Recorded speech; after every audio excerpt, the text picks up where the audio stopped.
Merry Christmas, everybody. Hope you guys are having a great day. For those of you that don't celebrate Christmas, happy holidays.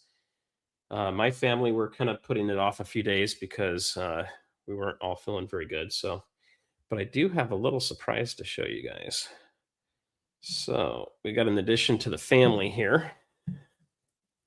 Look at this guy. I don't know if any of you guys are puppy or dog people, but this little dude came into our house just a couple days ago, and he's smart. He's figuring everything out. So we might have to call him Silver, but he's not Silver after today. So if you're not aware what a Santa rally is, you're in the middle of one right now. We're going to talk about that today. We're going to talk about silver. We'll talk about silver maples. We'll talk about silver eagles. I'm even brought some silver eagles out to talk about. And we'll also be talking about this stuff. Okay, 100-ounce silver bars too. Pros and cons of this as well today. We're going to look at charts. We're going to look at X. Hopefully, I'll have a couple guests that join us in a little bit here too. But you guys go ahead and hit the thumbs up. That'll get more people watching this. Today's a historic day. Yes, it's Christmas. I wish I wasn't doing this right now, but you know, sometimes the news happens in inopportune times, and you just got to address it and deal with it.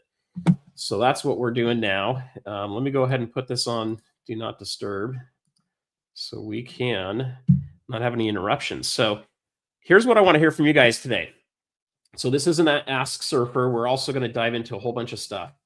I am feeling a little better. I've got an inhaler here, so that'll help if I get gummed up at all.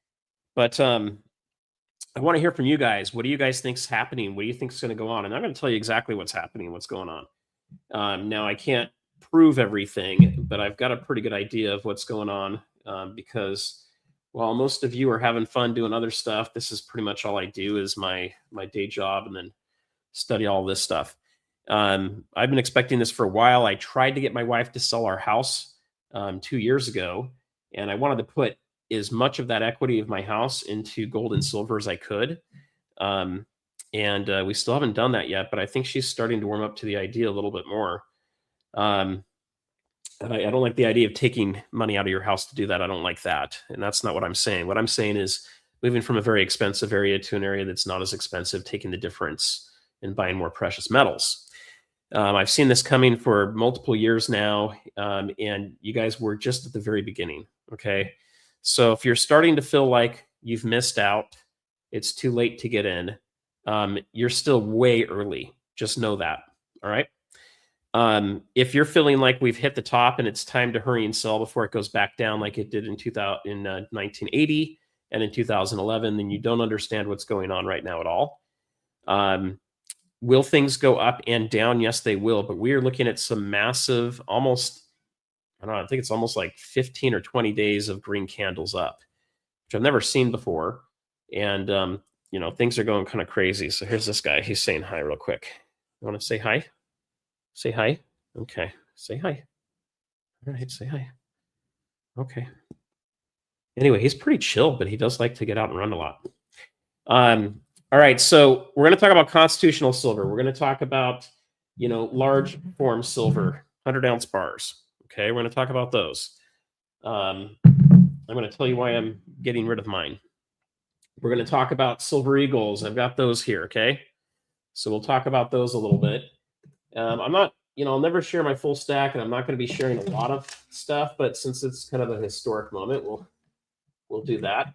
And we are so close to hitting 17,000 subscribers. I've got another video that'll drop tomorrow, which is at the beginning of it tells everybody, hey, let's get to 17,000. Maybe we'll hit that today during this live. But once we do that, I'll be giving out a 10th ounce of gold coming up on our New Year's live stream. I don't know why I said that. I guess I felt like it was a really big stretch that happened in 1 month. But if we get to the 17,000, which we should be able to, it's less than 50 new subs. This guy is coming to one of your homes. Okay. So all you need to do to qualify for this is you've got to be a subscriber, and you got to show up to the live stream. And there you go. There's not very many of these. I think I'm the only one that's got these for sale. I mean, there might be one other person on eBay that's doing it, but hit the thumbs up, guys. and we're going to have an awesome conversation here. So let's get started with it. So what is happening right now? Um, I'm not going to call it a silver squeeze yet. It looks like we could be kind of at some early phases of this, but it's not a silver squeeze like we saw in the past. This isn't a bunch of retail investors getting together trying to take on the man and basically get it so that silver just goes driving up really high. Okay, that's not what we've got going on here. Say hi, buddy. Oh yes, give me loves. Anyway, he's excited. He wants some silver for Christmas too. But what we're seeing is we're seeing the system breaking. Okay, and I think that's what everybody's missing here. So traditionally, if this were just what normally happens in markets, yes, I would say get ready for a massive correction because we've gone up too fast, too high. What we're seeing is we're seeing the system break. So let's get into it. We're going to start going through some charts and stuff too. But what I want to do real quick here for you guys while you're on here is I just want to call a few guys out. So we've got Liberty Bleed Silver in here. And I was saying in October we could easily have $75 silver within weeks to a month or two. And we're within that time period.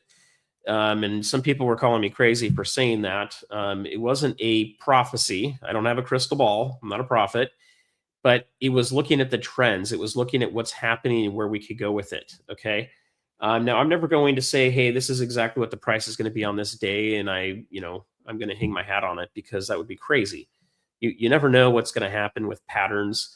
You never know what's going to happen with macro out there and SHTFs and other things that can happen. But what I can tell you is that I was looking at in October saying it's very possible it could still happen. So we've got Born Hunting in here as well. So Merry Christmas to you as well. And let's see, we've got the Humble Stacker in here. So everybody say hi to him. Check out his channel as well. And yeah, I do agree. Having $75 silver on Christmas is a pretty cool surprise, guys. A couple of years ago, no one really wanted the silver stuff. Now, I have to admit, I'm more of a gold bug than a silver guy. I just like the fact that you can touch the gold and not worry about it getting all corrupted and all that kind of stuff. And you can have a lot more value in a small form, and it's very stable. However, I am glad that I have quite a bit of silver, because it's actually outperforming my gold by quite a bit. No, I don't wish I had no gold and it was all silver, because that's not really how I stack. That's not my game plan. But you'll see the video drop tomorrow that goes into a little bit more detail on how I stack. And then I'll have a video probably come out on Sunday that'll tell you guys what I stack. Okay, I got to edit that one too. We've got Big Pizza in here. Howdy. Jake's Custom Parts is in here, so say hi to Jake, everybody. Let's see who else we got in here. We've got Richard, welcome. Road Trip Adventures 58. Shanghai was over, I think it was over 78. I don't know if it got all the way up to 80. It might have. And let's talk about that for just a second. What's going on here is you're starting to see a fight for silver between the West and the East. Okay. Now, there's already been a lot of manipulation. There's already been, China's already been paying for more money for silver and valuing it higher to get more of it over there. But I think you're starting to see an acceleration in that. India, they always pick up a lot of silver and gold going into the wedding season, and that usually starts in October, November.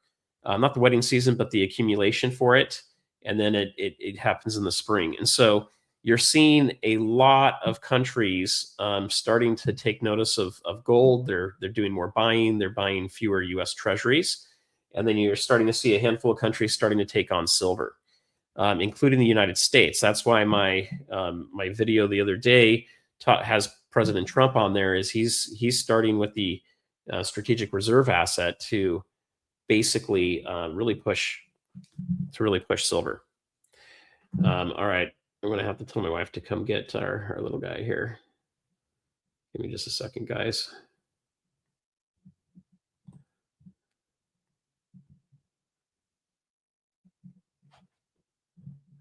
All right. So, why are they doing this? Well, if they can put up a price of $80 and it's trading for 75 here in the West, Their hope is that people will move the silver from the west to the east, and then they're not letting it leave the country. So this is why I'm saying it's different. What you're not seeing here is you're not seeing retail, you and I and other people buying this because we think it's going to go up short term and we're trying to, make some quick profits and then dump it. What you're seeing now is a systemic switch, or you're seeing a systemic rot of silver from the west to the east, but you're seeing a big switch of prioritization of commodities. And what's happening is China knows that this is going to be probably the most valuable commodity that's out there. And so they're trying to grab it up as much as they can. The funny thing is a lot of the central banks are not buying silver, they're buying gold. And so there is this potential here, which makes me want to go buy even more silver, that we're going to see, a situation where silver becomes more valuable than gold. Now, that may not necessarily be in total dollar price, but it could. We could see a 1-to-1 ratio happen. It's not unheard of for that to happen. It's very rare in history for it to happen. It's even possible that you could have silver be more valuable than gold, and it would take multiple gold coins to get a silver coin. And so this is why I mentioned the other day to you guys, if we see a situation where that happens, I don't know if you're going to want to sell your silver or trade it for gold. I can tell you when the ratio was at 100, I wasn't wanting to unload all my gold for silver at that point either. I did a little bit, but I didn't do a huge amount. I still have more gold in dollar value than I have silver, but that's starting to shrink as silver continues to go up. Okay, so let's see. All right, so let's see who else we got in here. We got Aaron Scott. Everyone just wants silver to skyrocket and nothing else. Well, the average working American can barely afford silver where it's at now, praying it crashes, but not counting on it. So, all right, here we go, Mrs. Surfer. We love him, but he wants to move on. All right. So, I agree with this here. I mean, honestly, I was hoping to have another couple of years to accumulate silver before it really started skyrocketing, but those days are gone, guys. Now, will we have corrections? We will have some corrections. I don't know that we're going to have a crash necessarily. There seems to be too much industrial demand. We're still in deficit for what comes out of the ground, and there seems to be too much country demand. Okay. So here's what I would say to that is I think we're in a whole new game now, and I think no one has any idea what's coming next, not even the people that are playing the games. And that's because we've never had a time like this in history. And so why do I mention that? Why do I even talk about that? Well, you got to get prepared for these. Okay, these are like massive waves that are coming. And for any of you guys that have seen a disaster movie, okay, it's like one of those tidal waves that comes in from an asteroid hitting the Earth that's going to be taller than all the buildings in New York. That's the kind of wave that's coming with silver, and I believe with gold too. And platinum looks like it does not want to be left behind either. But that's what we're looking at, is a massive wave. And so you've got to decide if you're going to try to ride that thing or not. And so, the advice I give to you guys is dollar cost average. Buy what you can and hold on to it.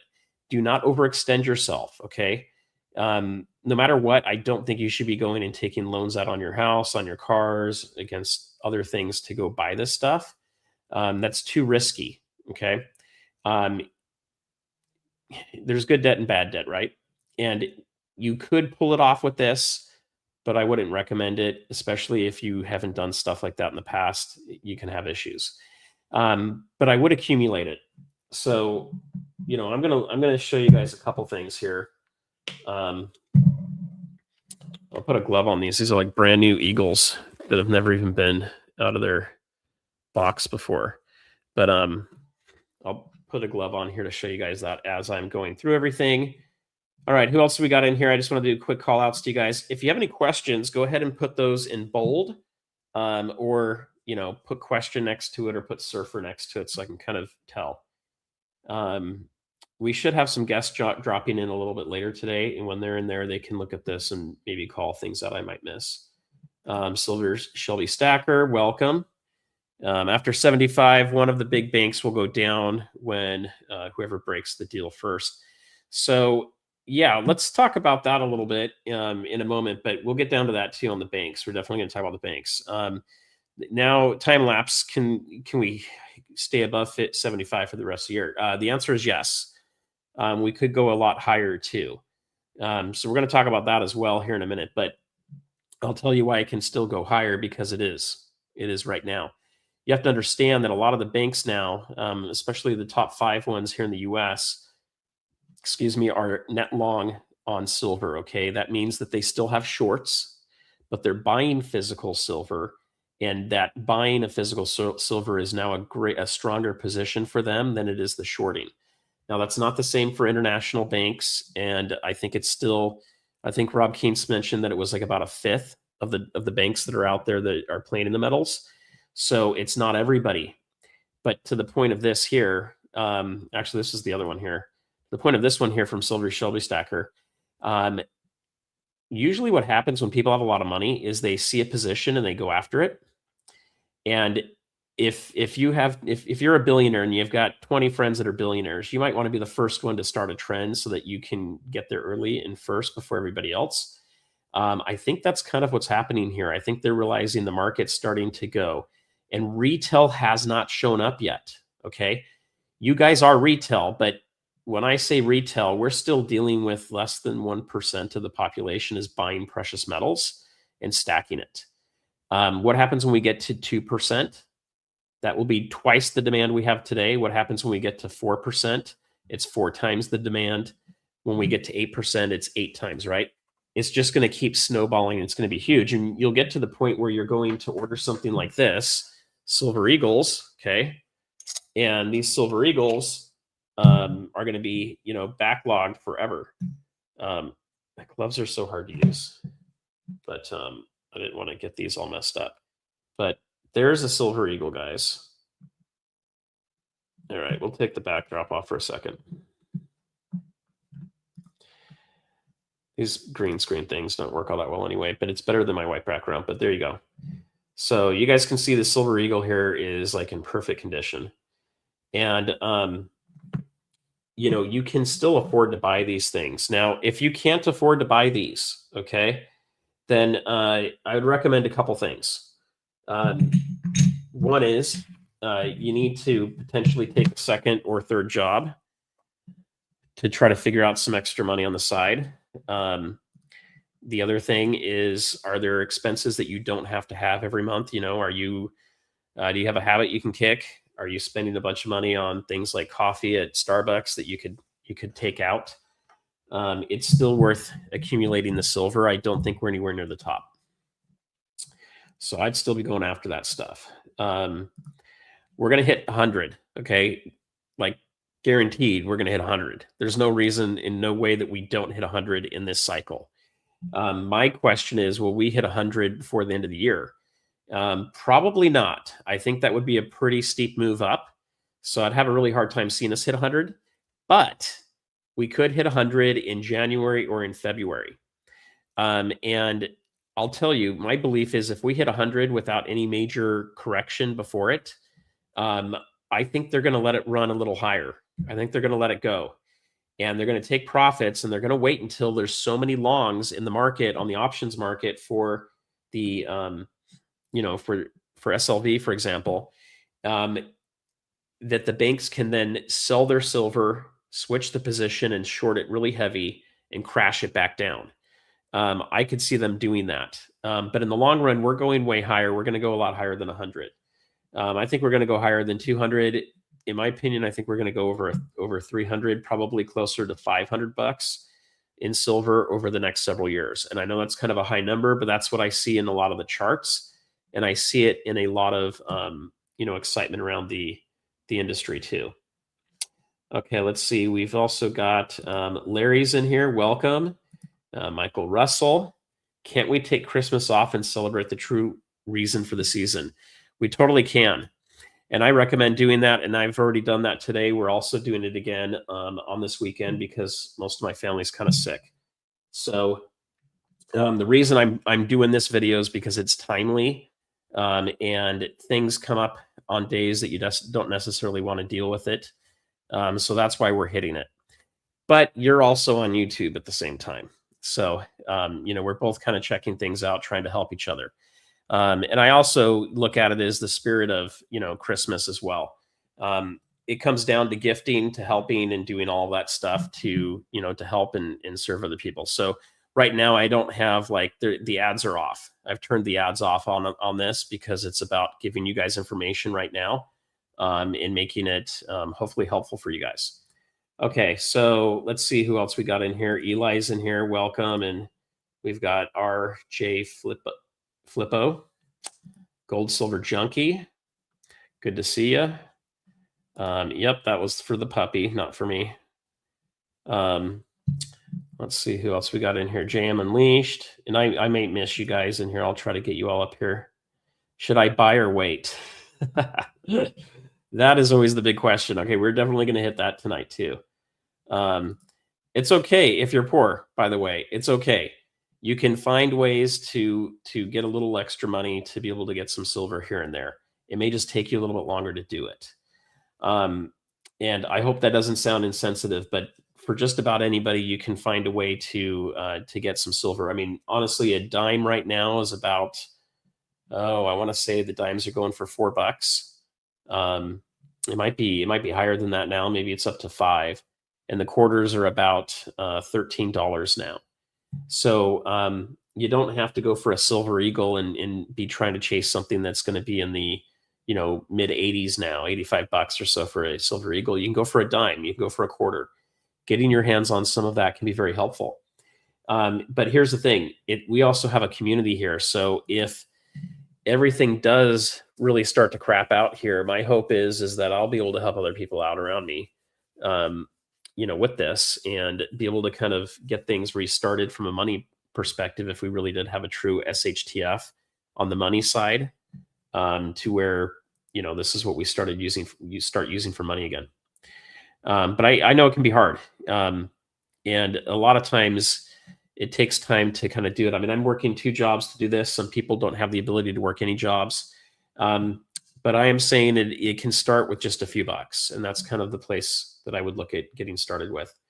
Yeah, it's also a very thin market today. So, and it hasn't opened here yet in the US. That'll happen tomorrow.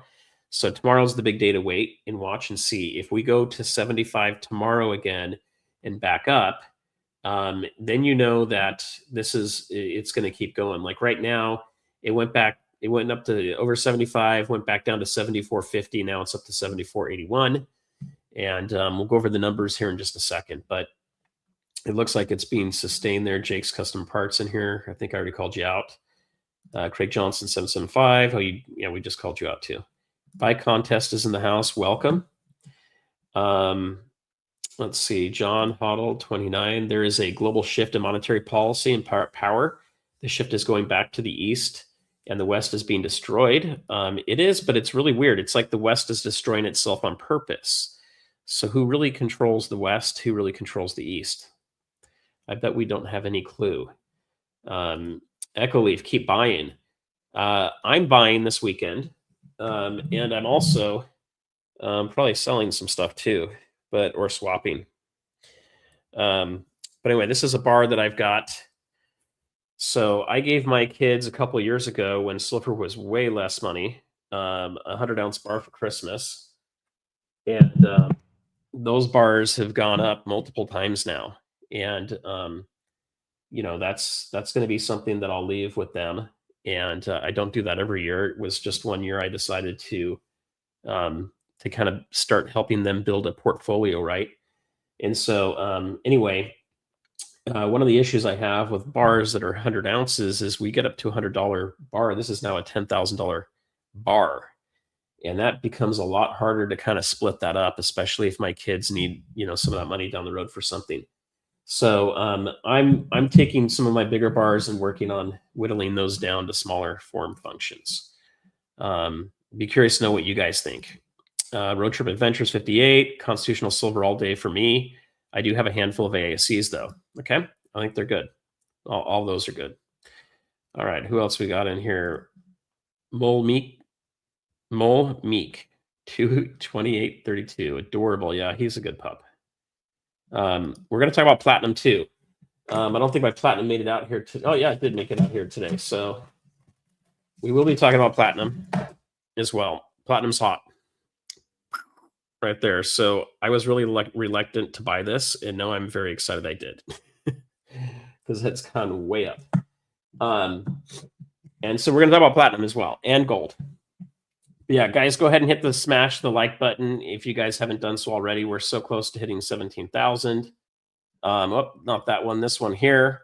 And once we hit 17,000, I will be giving away a 10th ounce of gold on New Year's, which is right here. Okay. All right. Okay, so we've got that. Let me go back to the comments from you guys real quick here.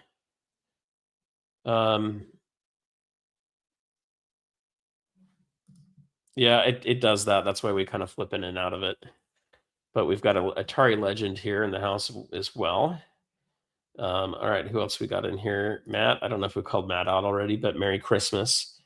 You know, my favorite part about Christmas, I mean, first off, I don't believe Jesus was born on December 25th. Okay, I believe it was in the spring and the same day that he passed.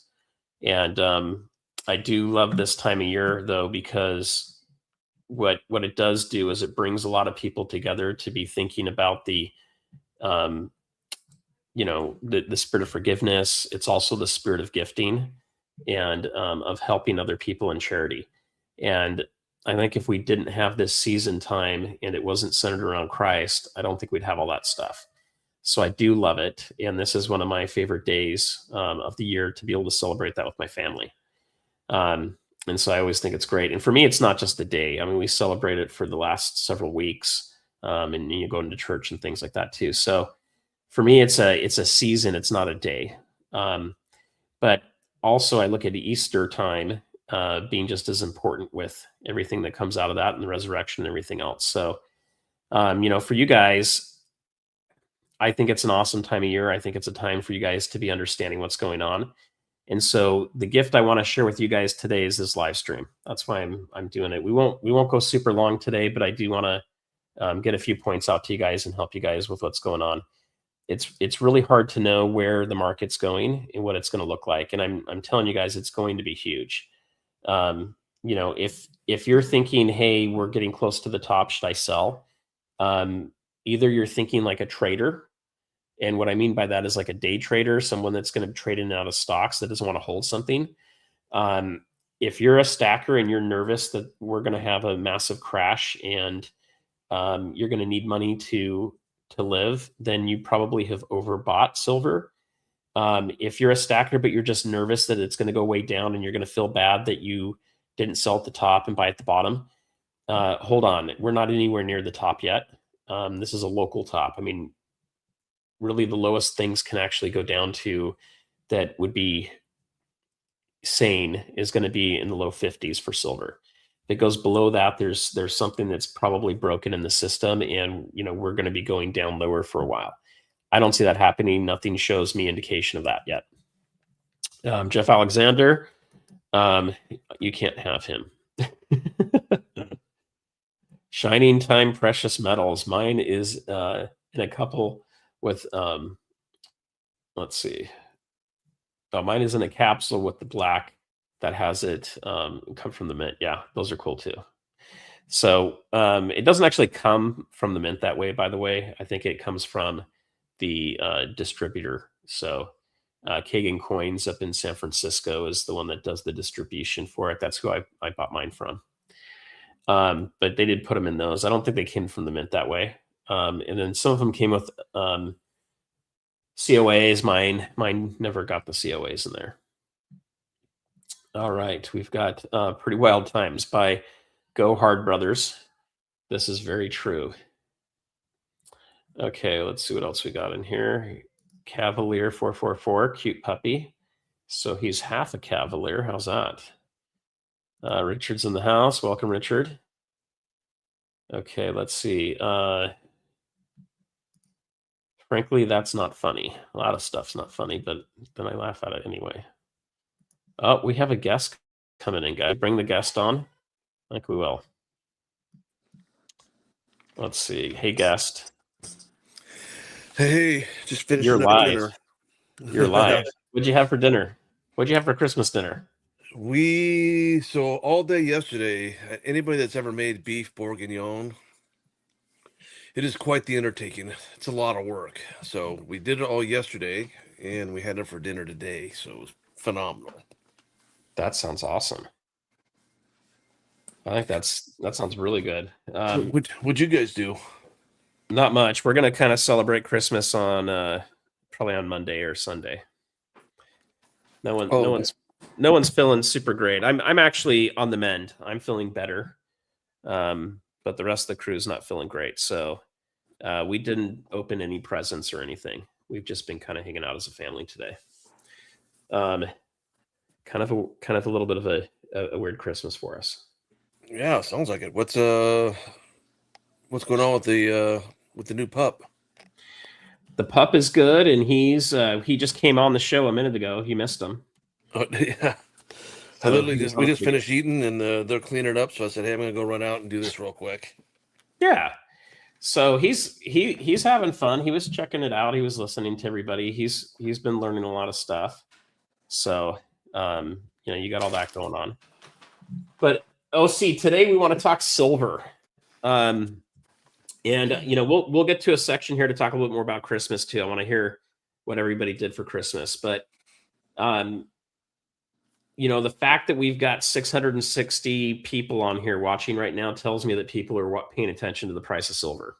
Oh Lord. Sorry, folks. It's been a busy day and just finished dinner. So I got the message from Surfer and told him I'd pop on as soon as I got done. So I got the wife's permission to spend a few minutes with you guys. I mean, I'm just now opening up and looking at it. Look at silver's up $2.92, sitting at $74.77. Yeah, and it was these screens just do not work. Okay, let's take this off again. Kitco does not show good stuff on a desktop. The app is way better. So we'll do it this way, but you guys can see that there. So we were at 75 a little bit ago. It went down to 74.50. Now it's coming back up. Gold's over $4,500.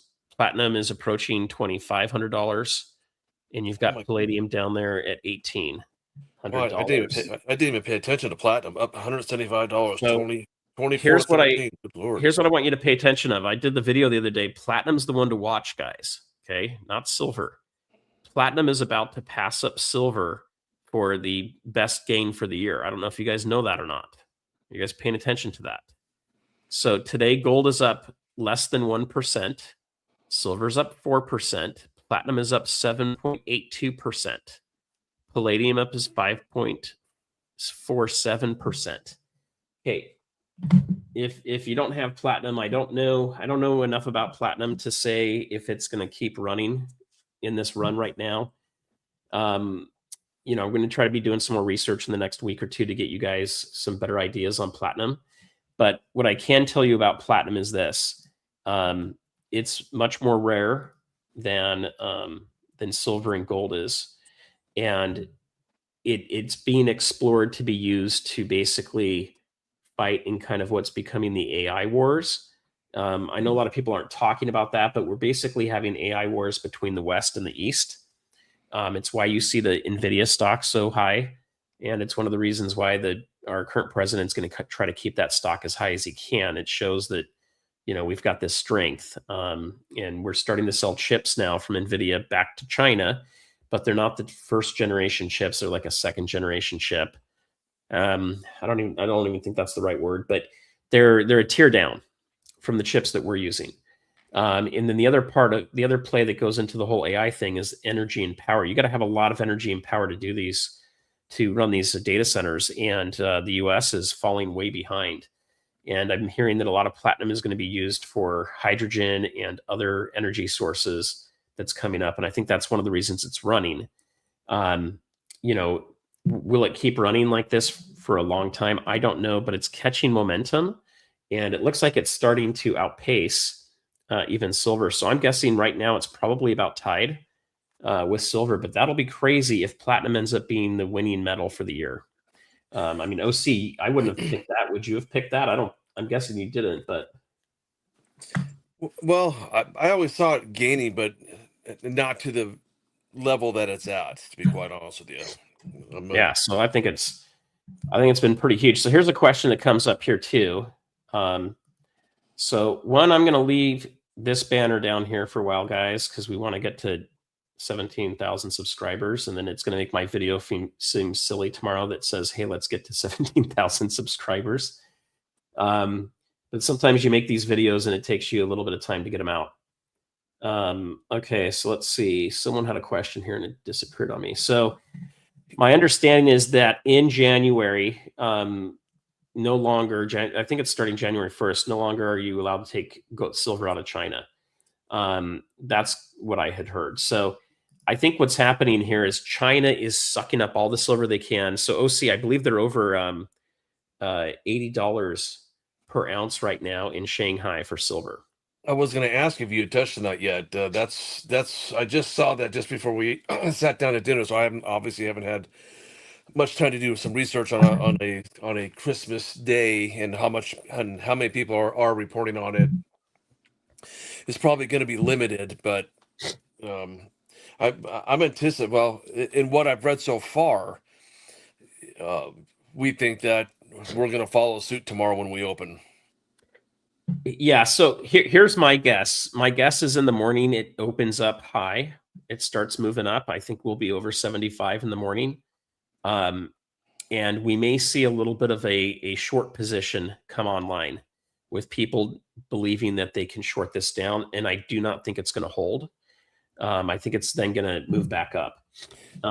From what I understand, aren't the banks abandoning the shorting because they just can't control it, manipulate it like they used to, and they're just, as it keeps getting new floors, that they just can't keep up, and it's either they got to follow suit or fall. Yeah. So kind of here's what's going on. And I'm going to scroll back down to where we are here. Let me just look and see if there were any. I'm going to grab just a couple of these questions real quick, and then let me answer that for you. Because I want to get down so we're not way too far behind. Okay. I don't have an influenza. I think I've got RSV, is what I think my doctor thinks I have. But I've been on an antibiotic for a couple days now. Okay, I'm kind of caught up here. So, okay, so let me go back to that real quick. So, here's what I think's happening.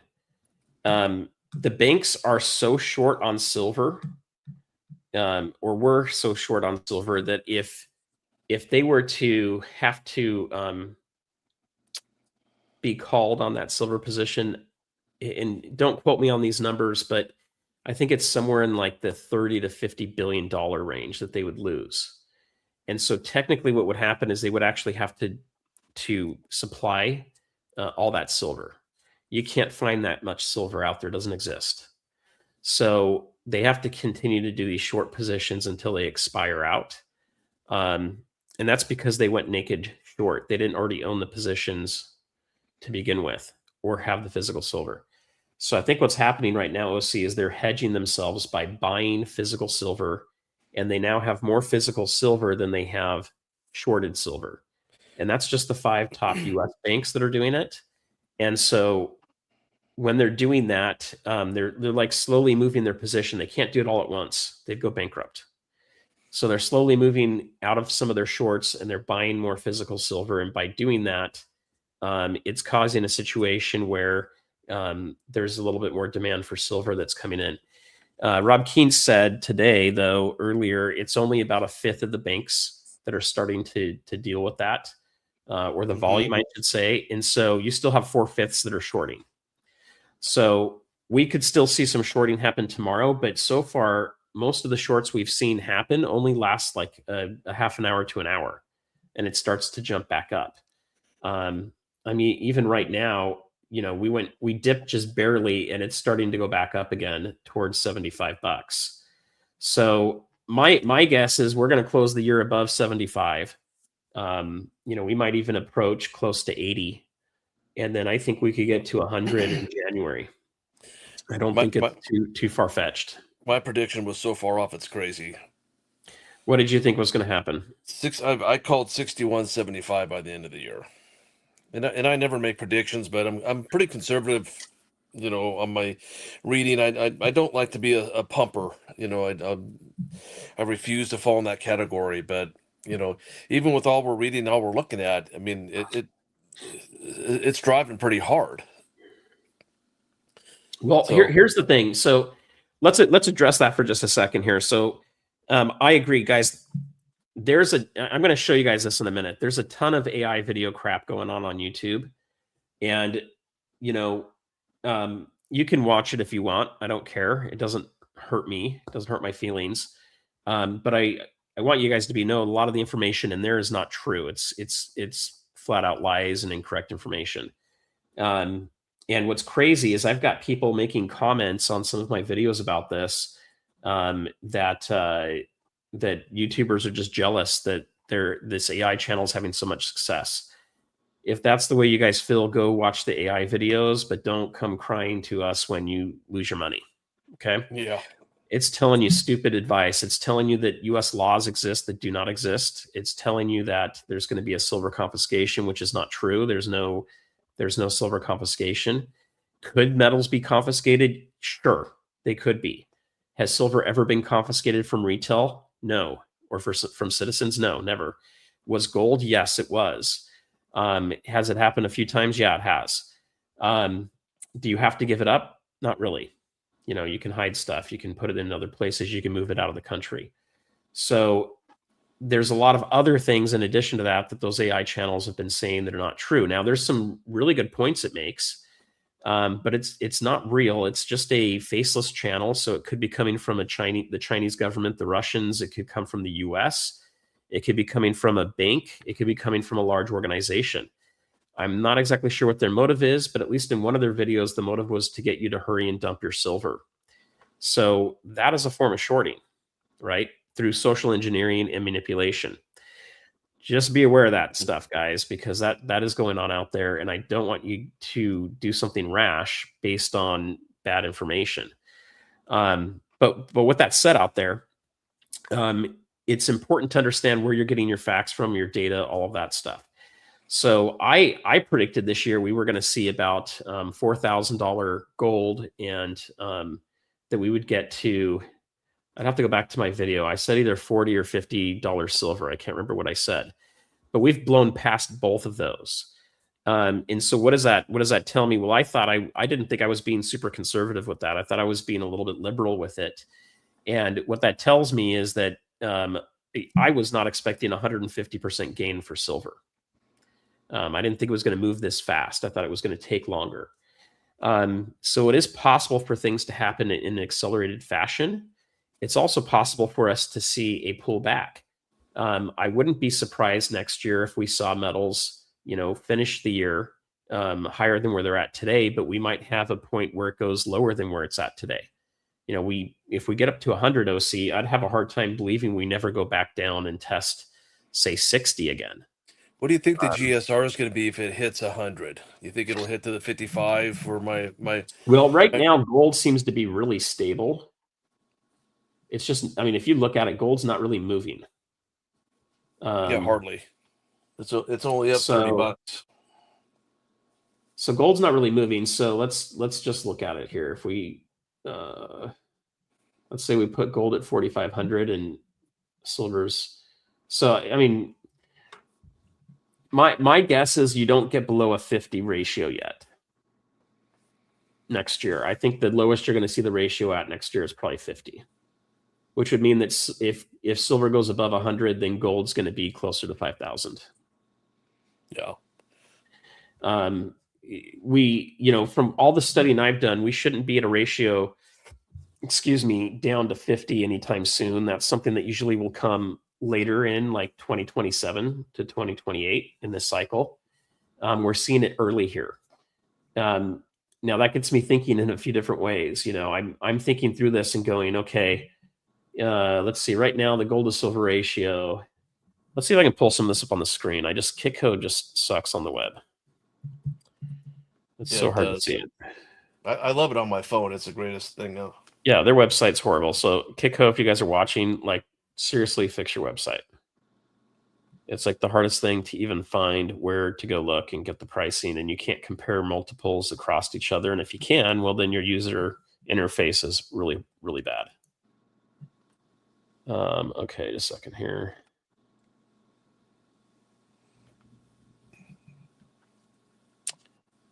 Well, okay, I guess on this view is okay. It's not as good as the app though. Okay, let me pull this up real quick. I still don't like it as much.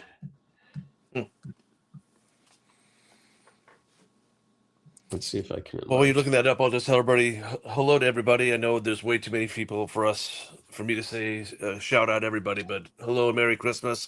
Hope everybody had a great day. Family, friends. I know we had a nice chill, nice and easy. Yeah, it's been a good day for us. It's been a pretty chill day. Let's see. I don't use this browser very often, so let's see. Oh, let's see if we can make that bigger for you guys. Is that better? Make sure you don't miss the super chat that came through. Ellie's warning us. Yep, we'll do that here. Let's do that real quick. Let me see if I can. There you go.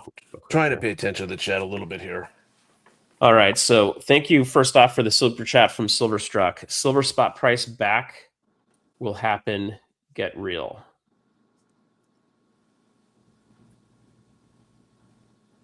I don't know what he means by that exactly, but we will have prices of silver go up and we'll have it come down. There will be corrections. If we go too high too fast like we are now, we could have a crash. So a dip is less than 10% correction. A real true correction is about 20%, and a crash is 30% or more. If we get all the way up to 100 by the end of the year, I would expect a crash of 30%. And if it doesn't come, I'll be very surprised. If we kind of stay where we're at, 75 to 80, I would still expect about a 20% correction coming into the beginning of, not the beginning, but early in the spring. I would expect some of that to happen where people decide they're going to take some profits and do that. So I don't know if that's what he's referring to here, but to expect it's always going to go up in a straight line, yeah, that's crazy. That's never going to happen. But if you're expecting silver is going to go back down to $20, $15, or even $30 like it has in the past because of the different waves, and I'll show that in a chart in a minute. I don't think you understand what's going on in the market here. This isn't like 1980 and it's not like 2011. If you think it is, I would recommend studying more and looking into it, because what we're seeing now is the entire financial system of the world is collapsing. Okay. The fiat money is going away. It's breaking. And this is proof of it. And here's the sad thing. Less than 1% of the people have any of this real stuff, gold and silver and platinum.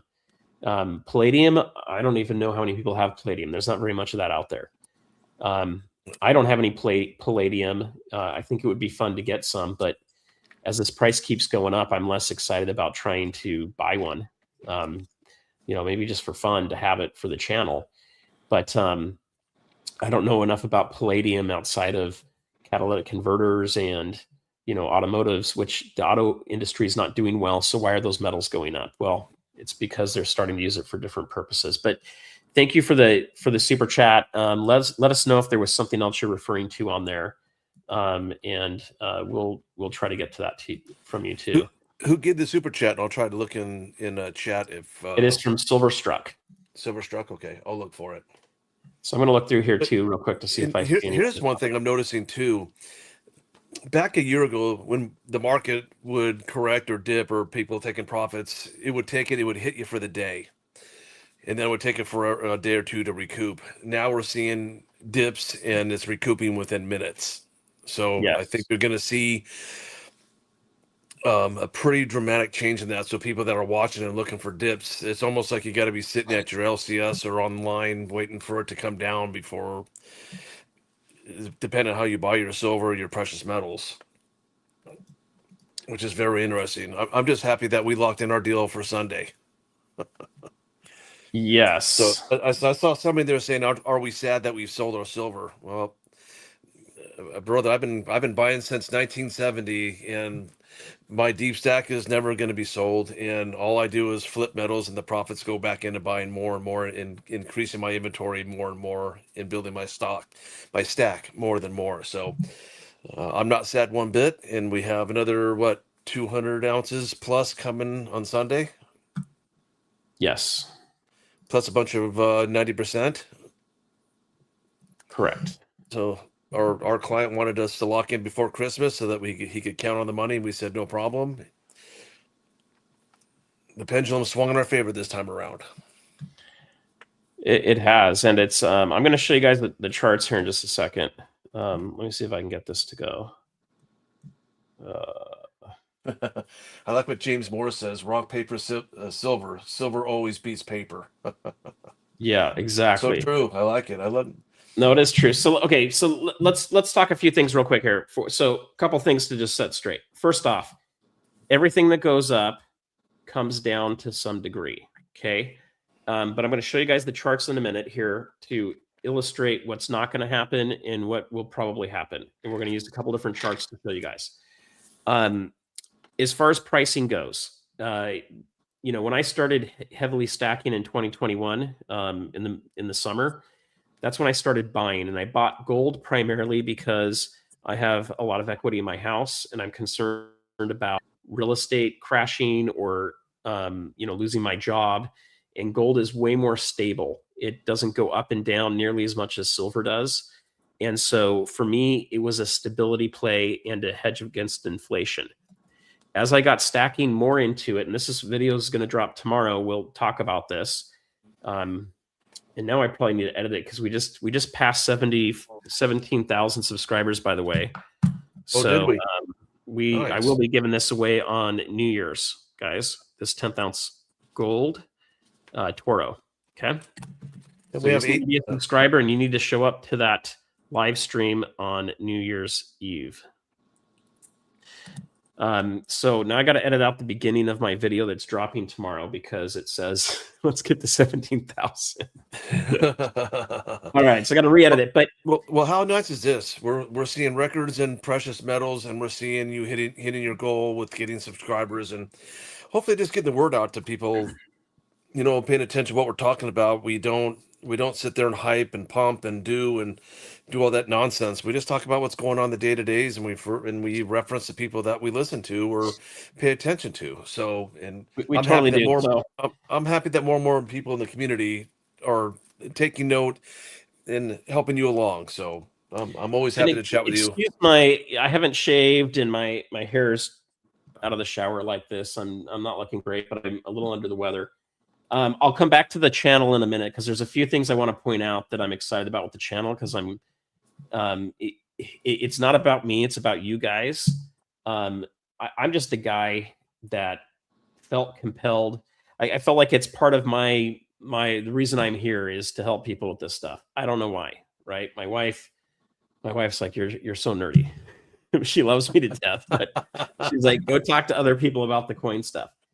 And I feel like it's part of a calling, of a mission, of a service to help you guys with this stuff. Okay. I could be watching sports. I could be, out surfing more. I could be hanging out and doing a lot of other stuff. Even OC Stacker can attest to this. If I stopped doing this channel and I just flipped metals back and forth with all the deals we're finding, I could make a ton more money than I make from this channel. Oh, absolutely. There's no doubt. Because I take a loss from this channel. I don't actually make any money from it. But in the long run, I'm hoping to transition to be able to do more of this for my career instead of just always doing, tech AI sales and stuff. So anyway, I'm going to show you more about the channel because the stats on the channel are blowing away everybody else. Okay. And that's you guys. And that's kind of what's going on. And it's maybe a testament to some of the people I'm having on here. And we're just trying to be as real as we can. We're not doing things to get views. We're doing things to build a community. So I will give away some gold and silver here to kind of help get the the pump primed to get it going, but we're not saying stuff to make up crap. We're trying to let you know what we're doing. We're going to talk about that a little bit in today. So let's look at it real quick here. Let me refresh this to make sure that it's giving us live stuff, because I don't know if it is. But this is what I want to show you guys. So gold, the change is less than 1%. Silver is about 3.6%. Platinum's at 6.39, and palladium is at 4.41. Rhodium, don't bother about rhodium. Even palladium is really something that you, in my opinion, don't even mess with palladium unless you have been buying enough gold and silver that you've hit your goals for whatever those goals are. Then you can start to play around with maybe platinum and palladium. Outside of that, I wouldn't worry about it. I mean, I don't have a lot of platinum. I do have a little bit of it, like this coin. And someone wanted to buy 5 of these or 6 of these, and to get the price they wanted, they had to buy that many, and they only had enough money for 2 of them, or maybe even 1 of them. And so OC bought some, I bought some, and now we're glad we did, because we're up like over $1,000 on those coins, on paper, right? We haven't sold them, so there's no gain, there's no loss. Hey, I'm going to hit up a question in the chat real quick while you're looking up stuff. That guy broke. Do we bother stacking 35, 40% silver, 90% halves? Absolutely. We don't turn down anything. Just there's not a lot of people out there that are silver coins. So we do buy them, but if you look at it, that's just another form of fractional silver. Just because it's 40% silver doesn't mean it's worth any less or whatever. It's just another fraction of what silver is. It's no different than having a dime, a quarter, or a 50-cent piece. At the end of the day, that's all fractional. I think that's the smartest fractional, in my opinion, to stack. Buying these people that make their own and they charge a huge premium on it. And I mean, I love them. But at the end of the day, if you're going to be smart about it and you want weight and you want to get best bang for the buck, I'm going to continue right now with the current era of the market. You're finding your best deals on 90%. Just because the smelters aren't buying it doesn't mean that all of us here in the chat and listening shouldn't be doing. We should absolutely go buy it. That's what I consider a dip. If I can find 90%, 40%, all that stuff, 5, 8, 10, I've heard as much as $15 back a spot because the smelters aren't melting it. Guess what, folks? That's not going to last forever. It's going to come back around. They're going to have to get back to business once they get caught up. But given what's going on in the air, anybody that's selling right now should be only doing it out of needing the money to pay your bills or get by or take care of a debt or get out of debt. If you're good, I think that's a great idea. If you're in a little bit of debt and you've got a couple $1,000s of silver that you want to get rid of, and now that it's come up and you're going to lose less silver to pay off that debt, and you want to be in that position, and you've been buying silver all this time, that's not a bad way to go. So we don't say no to anybody on anything. I agree. And it's the other thing that I'll just throw out to you guys too with this is, each of you are going to be in a different time in your life, and there's going to be a different purpose you have for this stuff. Right. So, yep. I'm still in my 40s. Okay. Barely, but, I'm accumulating. Okay. I've got another 15 to 20 years that I'm going to be putting in working. And, even when I go to retire, I'll probably still have a YouTube channel doing stuff. Retirement to me just means that I don't have to work for someone at all. I'm doing my own thing. So hopefully I retire well before that. But, I'm accumulating for when I have maybe less income coming from a steady source. Okay. So I'm trying to build those steady sources right now. But I'm accumulating. I'm trying to grow my stack of precious metals. Some of you might be in the stage where you don't have enough cash flow coming in, so you're having to sell some of your metals to cover that. You're in a little bit of a different stage. Is this a good time to take profits if you bought it $5, $10, $15, and you need some money? It's a great place to take it. It's the highest it's ever been in history. Is it going higher? Oh yeah. It's going to go so high that you guys aren't going to believe it. Let me just put it that way. We'll be on a live stream in 2 or 3 years from now going, holy crap, we can't believe it's this high. But that is coming. Okay. I'm going to show you guys a chart here real quick. So this is crazy. Okay. I could not have predicted this to happen because I didn't. I didn't see it going up this fast, this high. Now, I'm still trying to figure out how to use these charts. And just so you guys know, to use a charting software like this costs $200 a month, just for me to have the ability to show it to you guys on the channel. So it's things like this that I invest in that cost money.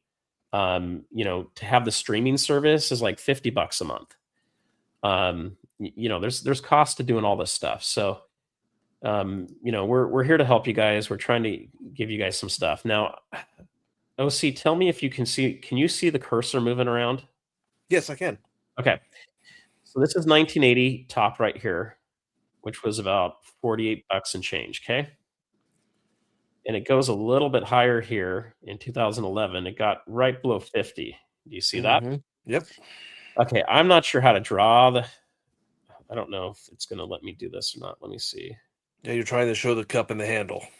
Yeah, I don't know if I don't know what button I got to press for it though. Oh, this is doing something else. Okay.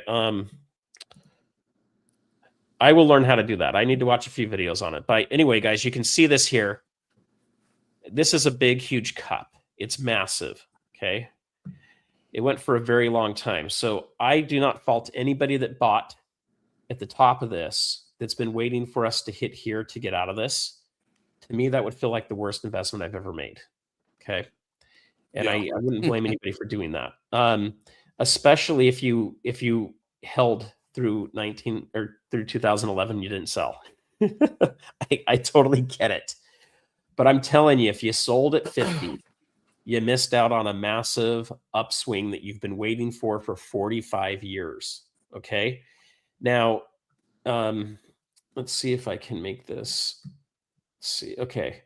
So I want to help you guys kind of understand something a little bit here too. Let me see if it'll let me do this. Oh yeah, this way. Okay. Oh, but that's the wrong direction. Sorry, guys. Give me a second. I'm learning the software as we speak. That actually was a good thing to do there, though. Let's see. Will it let me do it? No. Okay. I don't know. Let's see if it'll let me do the line here. Okay. So this line here, if we go up here, and I do not claim to be an expert in charts, by the way, guys. But typically what happens is if you go this distance here, then you can go above here, and this is going to tell you where it's going to be breaking out to, okay? But you also got to be working on, Fibonacci levels and all of that stuff too. So you can see, oh, that's interesting. Will it continue to do that? It'll continue to grow with it. All right. Well, I got to figure that out. Anyway, yeah, I'm not a chartist, guys, but I'm going to figure out how to use this software. Hang tight for a second. Welch Co Services says add the bottom of the cup to the rim gives projection. Yeah, so this is it here, right? So you should be able to move this up and give you the projection, but it's not the same projection I'm seeing from a lot of other people giving. It's still way too low here. So let me scrap that. Let's go over to X real quick. We'll go show some more expert stuff here, guys. I will be figuring out the charting software over the next few months here. So let me ask you a question that probably a lot of people are asking. Yep. Given the era of the rise of silver right now, the precious metal, what's going on, what do you think? And obviously, I'm not asking for a prediction, but given the way things are going, what do you think the price of silver might be? Let's do a 6 month. What do you think where it could be at the rate we're going right now? Okay, so for me, here's what I haven't done my prediction video yet. Let me tell you what's possible. So, okay, let me find the chart that I was looking for real quick. No problem. Because this will give you guys a couple ideas real quick. Yeah, here. I'm 2 days without no research. Yesterday was the birthday, and today was a busy day. So, like I said, we just wrapped up. So there's two charts I want you guys to look at. Okay. So one's going to be this chart here. Okay. So this is coming off of X.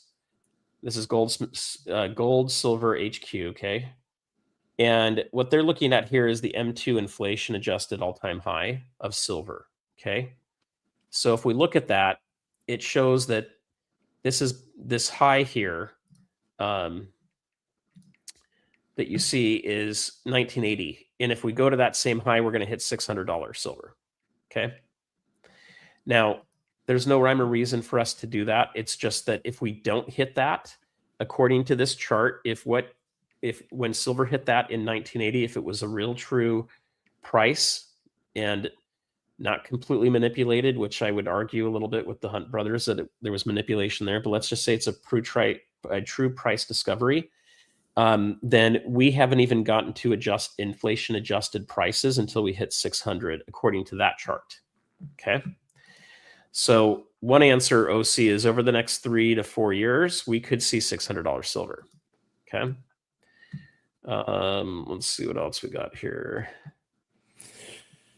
There's things I try to take in consideration when I read this stuff, because I look what Trump's doing with the tariffs, and that money's going to be kicking in sooner or later. It's taking longer than it should, but that cash flow is coming in. That should help, steer the ship a little bit better than it has been. Yeah, let me keep looking while you're talking here. Excuse me. You keep going. Oh, sorry, I had a little cough there, so I didn't want to interrupt you. That's one thing, and then if all these companies are moving back to America and they're going to start building up and opening up and creating more jobs and stuff, it's going to start strengthening the dollar here at some point in time. So I just don't know how long that's going to take. So that's one thing I always take into consider when we look at this and what we think it's going to be at, and if I'm still buying and stacking, which for right now I am. Yes. Yeah. So a couple things on that real quick, and then I'll show this here. Here's the deal. I'm in the AI space. Okay. The kind of AI that I work with is going to help people keep their jobs, and it's going to help people be more effective and more efficient. Companies don't care necessarily about the employees. I mean, they say they do. That's why they have HR departments. But honestly, it's about profits. That's what the company's built around, in shareholders. And so it wants to be super efficient. Well, if you can create technologies that help people keep up and do better and do more, then people can stay employed, right? Mm-hmm. There's other technologies that are coming into place that are completely wiping out jobs because the technology does the job for the person. There are two different ways to look at things. Now, what we don't know yet is, with all this manufacturing that we're hoping to bring back with adding these tariffs, will we be really bringing real people into jobs, or are we just going to put robots in and AI software in to do the jobs? And if we go that route and we don't create new jobs and we have a massive contraction of jobs, the government's going to be forced to have to do universal basic income, where they pay you out money every month to survive, because there'll be a lot of people that don't have anything. The people that have it will probably still be paying some form of taxation. And then the companies will be forced to pay a massive amounts of tax to the government. And if people don't have money, then they can't buy the products and service. So, a circle has to be formed. But to your point, if a lot of stuff starts coming back into the country and we start buying more American, we can build our economy back up and be a lot stronger. If we can figure out how to get energy costs way down, and we take away some of the regulations that are harming, people and industry, we could really change things, because if energy costs go way down, the cost of everything else goes way down. And then all of a sudden everybody can afford more. I'm hoping that happens. But let's look at this for a second. So silver 45-year cup and handle. Okay, this is what we're trying to draw on there. I'll figure out how to do it on the TA. We'll get it figured out. That was my attempt to do it live. Sorry, guys. And I don't claim to be a big, huge expert in technical analysis. That's why I bring other people on my show to talk about it. What I claim to be is I'm an American that works hard, has a job. I decided to do a second job to help you guys with this stuff. It's helped me. I stack heavy. So like I was showing you guys this 100-ounce bar, I have stuff. Okay. I'm not someone, a lot of these guys that have channels that are doing stuff and I don't mean the ones that show you the precious metals, but a lot of the just talking heads, they don't have a lot of physical. They have maybe an ETF. They may have a few of the stocks. They don't understand this stuff. They're not in it every day. They're not heavily invested in it. I'm heavily invested in it. This is what I'm counting on for my retirement. This is what I'm counting on for building wealth for my family. And it's the horse I've hitched my wagon to. Okay. So anyway, we'll keep improving things as we go. But here's the cup, huge, 45 years. Here's the handle. Okay. And I think Kevin from North Star Bad Charts has the best. It's northstarbadcharts.com is their website, has the best charts out there. So now I want to show this to you guys because this is important to understand here. If I zoom in on this again,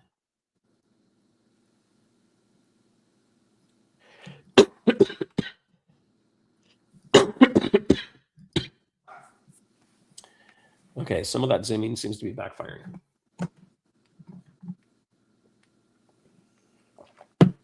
Goodness. Okay, if I zoom in on this and you guys look at the top right, I'm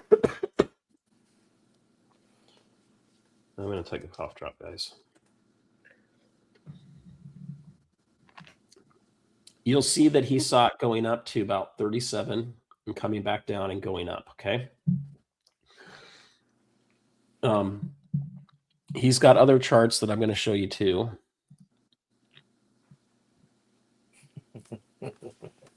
So we're looking at a capital rotation from the equities, which is the stocks, into precious metals. We're seeing a lot of that happen. And let's see, this is his, looks like a gold chart there. Yeah, we're just gonna point out a couple charts. We'll get the message across in a second here. So one, altcoins are down 14%, Bitcoin's down 11%. If you're someone that's watching this and you're thinking about gold and silver and you're heavy in cryptocurrencies, it looks to me like, at least for now, we've entered into a crypto bear market, and potentially you're into the crypto winter. If that's true, it's been the least damaging crypto winter. You've had the lowest amount of declines. You're only looking at about a 20% pullback. Versus like a 70% pullback in the other ones. We never had an altcoin season either. So, something's off with the cycle. It has a lot to do with what's going on in liquidity, but it also has a lot to do with what's going on with what we're talking about on this show, which is the macroeconomic situation of basically a Cold War in finance. And what's happening here is the nations are going after gold, okay? So you can see gold's up quite a bit more than S&P 500. Industry is going after silver because they know they need this to survive, and they know that they need to have it to make the products that they need. And essentially what you're seeing is the front running of a silver squeeze. I don't think we're there yet. And I'm not calling one right now, but we could get there pretty quickly. Okay, let's see. So here's the silver log scale. This is the one I wanted to show you here. Let's see if I can zoom this in a little better for you guys. I still want to get the dates down below. Okay, right there. Can you? Okay, where this line's going up is kind of like the end of this year here, guys. Okay. And then he's going down into 2026. Okay, can you see that red line, OKOC? I can. Okay, guys, so here's what they're calling out. They're looking at potentially, and it's a red line because they don't know for sure. So if you look at that yellow box right above the green line and the red line here at the edge, do you see my cursor moving around at all? No. Okay. So that box that says at peak FOMO, be mentally prepared. They're saying that somewhere between $83 and about $100 and maybe $5, $110 is where they think it's going to go before we have a correction, okay? And they see that correction coming down to probably the mid 50s. And then from there, they see it in that's sometime next year. And then they see it exploding in 2027 up above 135. Okay. They could be wrong. Okay. If you do see the cursor, I'll show you this. So this is the range here, 83 to about 105. And right now we were at 67 the other day. We're now up here. So we could go up to 83 and come down. We could go up to 99, come down, 105, come down. We could even go up to 115 and come down. Okay. Now, this is just their projection. So the reason they're using this line here is because this is where that resistance line is over time, going all the way back to 1980. So technically speaking, when you look at charts, that's what it'll do. Now, when you look at macro doesn't give a crap about charts. And so we could have it dip below this more if there was a big fear that came in economically, let's say, like a depression starts or a massive recession hits, or some really big issue comes up that freaks people out about jobs, okay, like huge amounts of job losses. Maybe we look at a bad economy and people think that there's going to be less silver demand. You could go below that line. On the flip side, if the demand continues to be high like it is now, we may never come back down and test this line. Okay, it doesn't have to happen. So we could go up to 100 and we could come back down to 83 and go up. So the reason that's important is if you're in the market to buy, what I'm trying to explain to you guys here, especially if you look at what happened in this cup and handle a little bit lower here. So this is 2011 here, this high here. If you were buying all the way down every month, if you bought a little bit, bought a little bit, bought a little bit, bought a little bit up here, your average would end up being somewhere around, say, $25, okay? Versus buying all of it up here or buying it all up here. So it's just a good way to do the dollar cost averaging to kind of spread your risk out. OC, do we have any questions in here from you guys? I'm looking. You can't see because of the banner. Well, let's get rid of the banner then. All right, let's take the banner off. I can see everything. I have you on my tablet. I've got my PC on my desk here. That can be the chat. So here's the other thing to point out. You guys can see all these highs that happen, and you can see the dips: a 67% dip, 63% dip, 45% dip. Okay. Each of these happened when we were in a downward swing. Okay. And then in these upward swings, there's a 35% dip, 38% dip, and a 60% dip. Okay.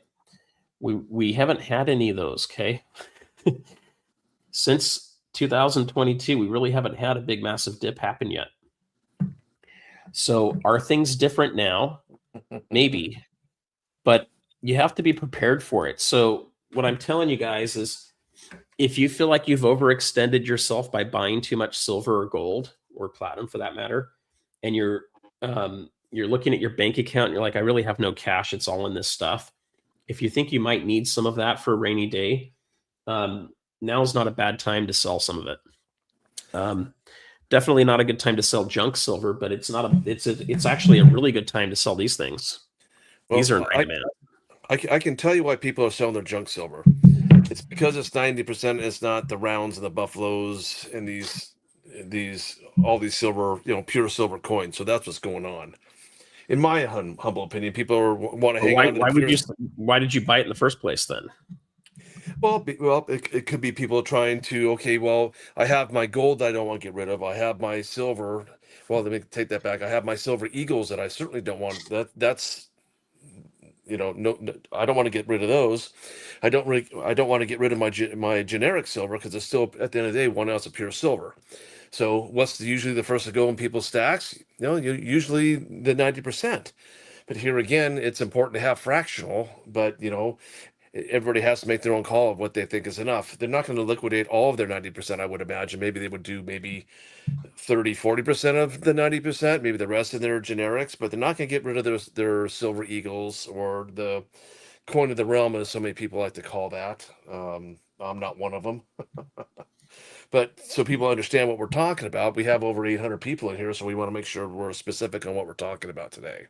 No, But totally. So quick shout out to JT Coins. Thank you for the super chat and for supporting the channel for the last several years, JT. I really do appreciate it, and for your friendship.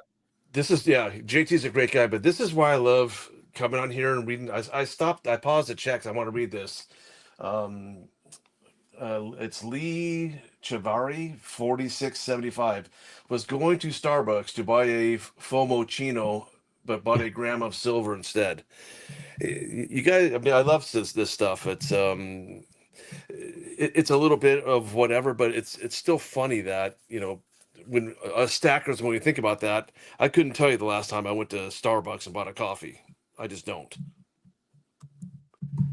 But I like to see that kind of stuff in the chat, because that's just another way of saving. You're doing something proactive instead of, not getting that. So my hat's off to you when people do that. I love to hear it. I love to see it. I do too. And I'm just to help JT for you guys that are on here too. Here's his channel if you guys haven't been there before. But he does some cool stuff.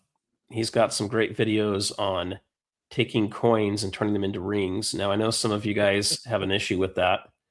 But there's a couple things. One, you're now using the coin, and you're actually wearing it, right? Two, he always takes the coins and goes and looks to make sure that you're not destroying a piece of history that's rare. That's going to be a problem. Like this one's a Morgan here, but it's going to be a pretty common Morgan. And there's a lot of those coins out there. And just so you know, if you sell your Morgans back to a, is it not showing his screen anymore? Yeah, here we go. Here's his channel. So here's JT Coin Rings channel. Some people are giving him a hard time about, putting holes in these in these coins and turn them into rings. Well, if you take your coins and you sell them to a coin shop, there's a good chance they're going to send it to a smelter, and they're going to melt them. Mm-hmm. So a lot of those coins are going to get melted anyway. This way you're keeping history. You get to wear it with you. You get to have some emergency money with you too, which is pretty cool. But I definitely recommend taking a look at his channel if you guys haven't done so. So OC, kind of going back to this, there's a couple questions that came up in here I wanted to hit real fast too. Where are we at? We'll go a few more minutes here. So technically speaking, looking at those charts, I have this feeling that we have the momentum to get up to $90 to $100 in January. I feel like if we go that steep, though, we're going to have a bigger pullback, because $100 is a big number. Okay, that's 100% increase. Okay, that's a doubling from where the cup and handle started off at 50. So it's 100% increase from the cup and handle. That's where I think it could potentially, start to come backwards on us, and it could happen a little bit before that at 90. It could happen at 110. I'd be really surprised if we go all the way up to 150 with a bunch of green candles and it never comes back down. And if it does that, I'd be ready for like a massive crash back down to 50. I'm going to reset. I'm going to tell you something real quick. I just read. It's kind of funny. The gentleman there said, I bought a box of Eagles. I've never cut the strap. If I need money, I'm selling my car. There you go. Put your seatbelts. So guys, we try to catch all the stuff in chat that you guys put in. I mean, I love it, because it's, in a nutshell, that kind of describes all of us in some way or form. I would do the same thing. I was a retired mechanic. I would sell my tools. I would get rid of my toolboxes. My metals are going to be the absolute thing. I'm going to keep the tools I need if I ever have to go back to helping people fixing cars for barter. Then I will never lose that talent. So, well, here's the thing, guys. So, here's a backdated Silver Eagle right here. Okay. Perfect condition. So I'm wearing a glove for this one. I think I paid. Let me tell you guys what I paid for that Eagle, because I think it's helpful for you guys to know that we're not making stuff up. Like, my spreadsheet's gone, but I have recorded. I do try to record my transactions. Okay, so this one I bought for $46.85 per eagle. Okay, and we picked that up a little bit below spot price. Okay, that was back in September, almost October, when I bought these guys, and that's way higher than the $5 to $6 that Mr. 1M Moa bought his for, and I think it's awesome. I wasn't buying silver before 2021. So, my average silver cost for coins and rounds is going to be, probably around the $25 to $30 range. It's moving up a little bit because I'm still buying and they're going up. I don't see us going down to $15. The only time I see us going down to a number like that is if everything breaks and your house loses 90% of its value, the stock market loses 90% of its value, maybe the metals go down to a much lower number, but they lose 50% of their value. That's not a situation you can plan for per se, except to have things like food storage and to have a few months of cash on hand. But what I can tell you is if your silver goes down that low and you're having to use it, it's going to buy a lot more stuff than it can buy even today. So I wouldn't really worry too much about that. Correction, a lot of people are asking what happens after that. I showed you on the chart. So if we have a correction, it's going to come back down towards that line of the $50. And it's then going to jump up there. How many of you right now, I want to see a 1. Put a 1 in the chat. Put a 1 in the chat if you would be a buyer of silver at $50 if it happened in January. I'm very curious to see if any of you guys are going to be buyers at $50.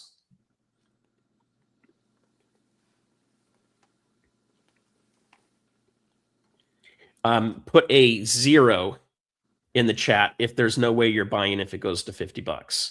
You think it's still too high. I've seen a lot of 1s, OC. I do too, and I'm trying to pay attention because the people are bringing up points. Some people are saying, "Hey, beware of a black swan."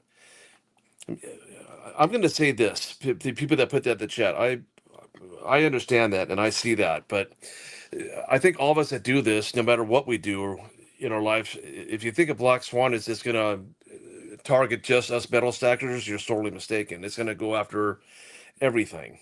So Yep. we'll be affected by that. So just understand that, yeah, every one of us know the risk of what we're doing here. We're not saying this is a fail-safe mode of saving and doing whatever, but we're reporting to you what we read, all these experts that we have had on this channel. We listen to these people. We talk to them in private. They contact us on stuff. We contact them on stuff. We all help each other. So this channel is also designed to help you guys. That's the best way I can put that. Yes, we do take that stuff into consideration, but I hope one doesn't happen. Is it going to happen? The Lord only knows. The last event that I'm aware of is 9/11. Unless you can think of something more recent, Surfer, but off the top of my head, I can't. Well, 2008 was an SHTF too. Yeah. So, look, my video tomorrow is going to explain all this. This is everything I had in the video. I was hoping to put it out today, but it is Christmas and I didn't feel great enough to edit it. And then I realized there's no ending to the video. I hate a video that doesn't have an ending to it. So I got to try to film an ending to it real quick. But here's the deal. SHTFs come in different forms. Okay, I live in Southern California. I have a emergency bag in the back of each of my cars that has 3 days of water and food for 2 people. If I happen to be with OC Stacker in Los Angeles, going into the Diamond District to do a transaction down there, and we have a 8.0 earthquake, we're not getting home for days. Okay, that kind of an earthquake is going to knock a lot of the overpasses over. It's probably going to split roads and buildings are going to come down. I at least have a backpack with enough supplies for the 2 of us for 3 days for us to go move ourselves somewhere. Can we get the car there? Do we need to go on foot? What do we do? Usually the American Red Cross shows up in those days. That's an SHTF. Now, what I don't have, and I probably should, is have some precious metals in those bags. I just haven't gotten around to do it. I've talked about it a lot on the channel, but I haven't done it yet. So that's an SHTF. Another SHTF is losing your job. Okay. What are you going to do if you lose your job? Or let's say all of your money's in the stock market and you're using that to live off of, and it goes down by 90%. What do you do? So we can have personal SHTFs, we can have regional ones, and then you can have a global, you can have a countrywide one, which would be like we get hit by an EMP, or the dollar goes way down because no one wants it anymore, and overnight people get rid of their dollars and the value goes way down. That's an SHTF. And then you can have natural disaster stuff too. That's global, meteor, whatever. All kinds of stuff can happen. So there's just different ways to prepare for it and do it. You can't plan for an SHTF because you don't know what it is. You can't plan for a black swan because you don't know what it is. That's why it's called a black swan. So all you can do is prepare the different ways you understand based on things that have happened in the past, but you have no idea what's coming down in the future for a black swan to really prepare. But I do want to point this out here. This is the reality. This is the Christmas message I want to give to you guys today. So it's gratitude, right? This channel is not about greed. It's not about getting wealthy. It's not about making all this money. It's not about, everybody else is going to be poor and we're going to be rich. That's not what this is about. What this is about is it's preparing you guys for what's coming. And if you're not realizing this right now, then you don't fully understand it. This goes back to that X post. Let's see if I can find it one more time. I'm going to put it up here because I know you guys are rotating in and out of here. Yeah, that's okay. While you're looking at that, shining time precious metals in here. He's got you pegged. You should tell. I know these people have heard the story, but this is my first time seeing him or her in here. It says living in a van down by the river. If Surfer had his way, he would move his family into a tent down by the river and put all the money that we have in our houses into metals. But I think you should strike while the iron's hot. And if you think that if you're buying right now and you plan on flipping. I don't obviously recommend that. I'd still tell everybody to stick to dollar cost averaging. The sad part is, 4 or 5 months ago, you were getting 3.5, maybe 4 eagles, and now you're maybe getting 2. Now less than 2 if you're spending $100. So now you're down to 1, actually, now that I think about it. When it crested 50, there's a gentleman that's doing buying silver every day for 30 days on YouTube. I forget his name off the top of my head. I started following him. I think it was called Stack or Starve. I'm not sure. But we're watching him what he's buying, and it's down to 1 eagle and some dimes or a quarter or something. So it's a cool journey to watch what's going on, but it's a direct reflection of what's going on day to day for all of us that are stackers, and seeing what this young man is doing. And I think he's in Vegas. So I'm not pumping his channel or anything. It's just when I'm bored and I've got caught up in reading stuff, sometimes I watch some of these newer people coming out just to see what they have to say.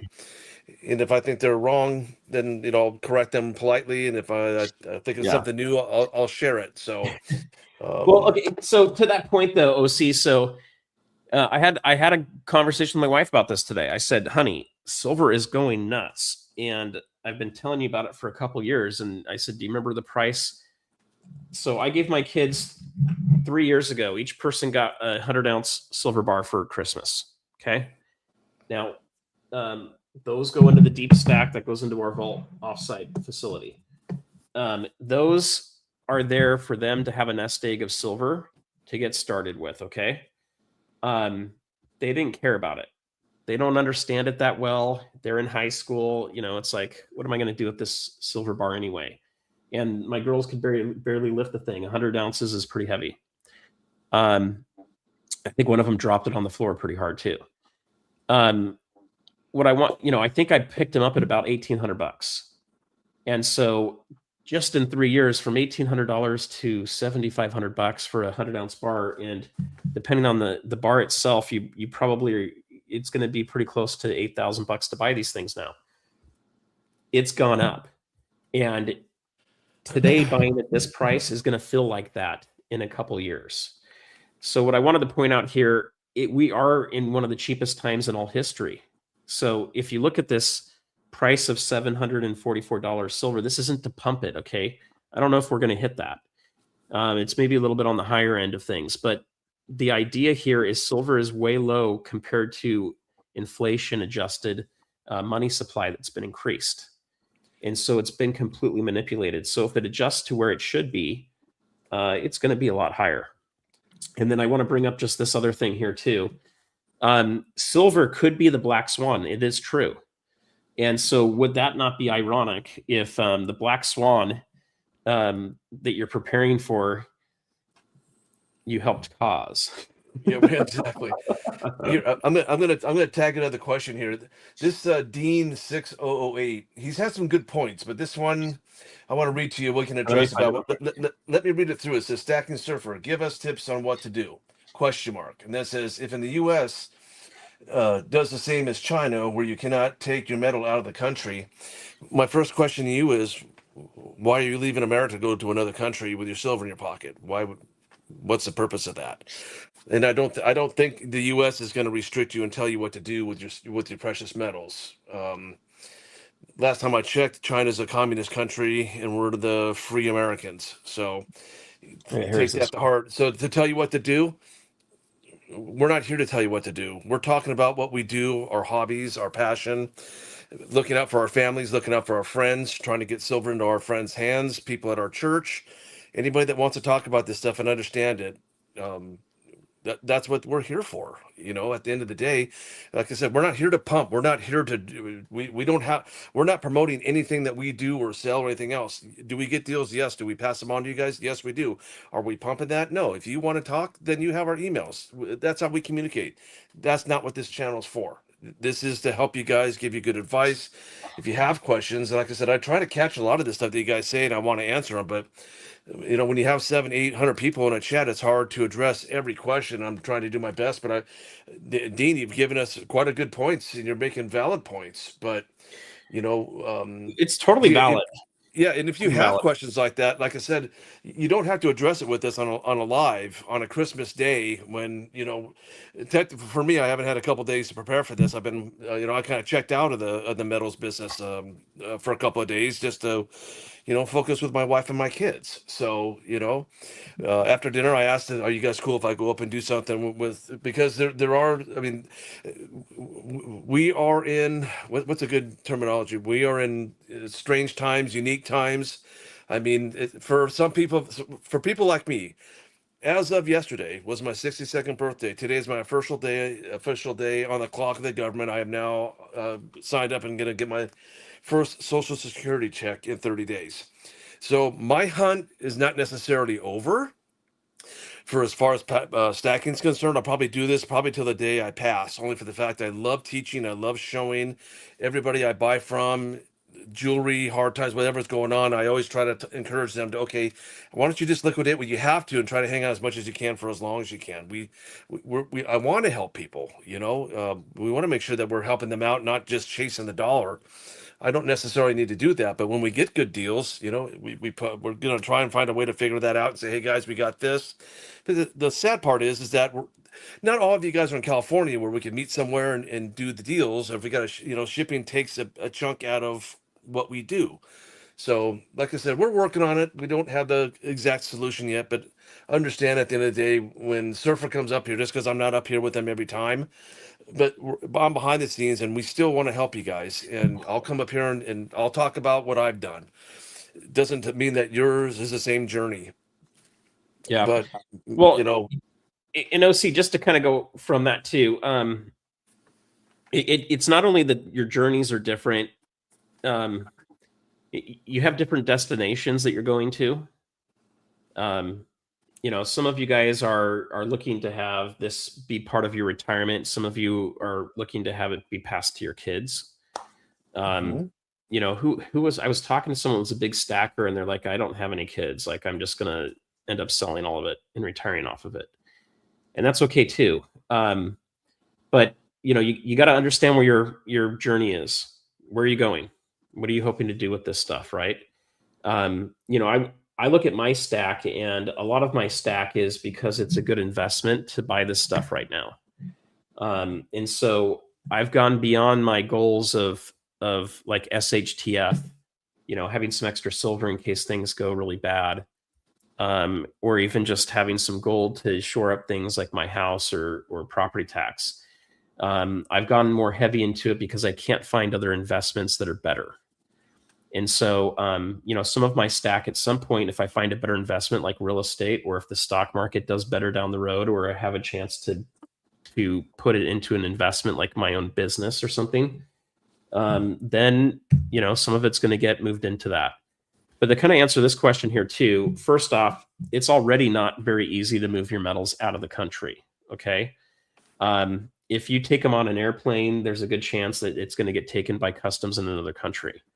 Can you take some? You can. I haven't tried that yet. I've done it in the US plenty of times. I'll buy silver at Tim's shop, Tim Marshner from Yankee Stacking's channel, and I'll bring it home. And I've had no problem doing that. You can fly with gold, you can fly with silver. That's not a big problem inside the US. Once you start going into other countries, you have to do declarations, or you've got to hide it really well. And if you're in a country that is in more trouble, they're probably going to take it from you. Or if it's more corrupt, those people will take it from you, okay? If you're really worried about moving your metals out of the country, then what you need to be looking to do is buy metals in a different country. So you can buy metals in Switzerland, you can buy them in Canada, you can buy them in the UK, you can buy them in Cayman Island, you can wire money. They'll buy metals for you and they'll store them in vault facilities. Okay. So if you're really worried about needing to bug out of the country quickly, that's what you need to do if you want to deal with metals. But if you're really worried about that, you probably need to have a second passport in a house in a different country with that country and have a dual citizenship. Otherwise, if you're just fleeing and you're just going off of that, then you're just grabbing whatever you can and you're taking it. But I wouldn't worry too much about that. I mean, I don't know where else you're going to go to that's better than here, in my opinion. If you're in a part of the country that is not good, there's a lot of other great parts of the country. And hopefully we'll get things fixed here in the next several years to where the people that are allowed to vote should be are the ones voting, and we're hearing the right stuff and we're taking care of people. JT also, let's see, this is, let's see how I do this. So I just wanted to pull this one up here. Merry Christmas, fellow stackers, from Jeff Tiger Thomas. 20 months as a member. Thank you. I've seen Jeff around our chats for a couple of years. He's a good guy. Thank you, Jeff. It is good. So thank you for the memberships too. So a couple things I'll throw out to you guys. Down below, there'll be a join button. So that's for members. And then the other thing, when you guys are watching videos, there's now a new hype button. And it's kind of weird. It's like, if you look at the comments, there's usually some dots you can kind of move between them. If you hit hype, it helps hype the channel, helps hype the videos as well. But that always helps. And, the goal here is to grow this channel so that we can get in front of more people. We can help more people. We can make a difference. Like OC said, we're not doing this to try to pump a price or to get you to buy stuff. Okay. What we're doing is we're guys that have been stacking this stuff. I don't have very much copper, but I have a little bit of copper. Here's a big copper bar. And, should you be buying this stuff, right? We're telling you guys our experience. We're sharing what we've done. And it's more of just helping the average person that's trying to figure this whole thing out. All right, let me see. I had a couple other questions I wanted to pull up here. Okay, so if you're leaving the country because it's too hard to retire here, you're probably not just going to grab your metals and go with you. You're probably going to need to have those transferred to that country. I don't know enough about that. I would recommend contacting. Let me see if I can find them on here real quick. Well, that's a good point right there. Main reason people leaving is stress to retirement. Many cannot afford to retire in the States. So I'm glad you put that up, Surfer, because we recently ran into a gentleman who is getting out of the metals business and into something else. And his niche was he would meet expats from Mexico and come up to America to liquidate gold and silver. So we've been getting a lot of calls on that lately, and he's getting out of the business. So he turned all those contacts on to us. So I don't think it's so hard going to Mexico, and I don't know what it's like going to Canada with your metals, but I know a lot of people go to Costa So Rica. do Um, do this, guys. If you're concerned about that, contact these guys. I haven't worked with them, but I saw a bunch of their videos from Daniela Cabone back in the day on Kitco News. But they're out of Cayman Islands. They have a bunch of different vaulting facilities. Someone like this could probably help you understand how to move it in and out. Like you might be able to mail ship your metals to, let's see here.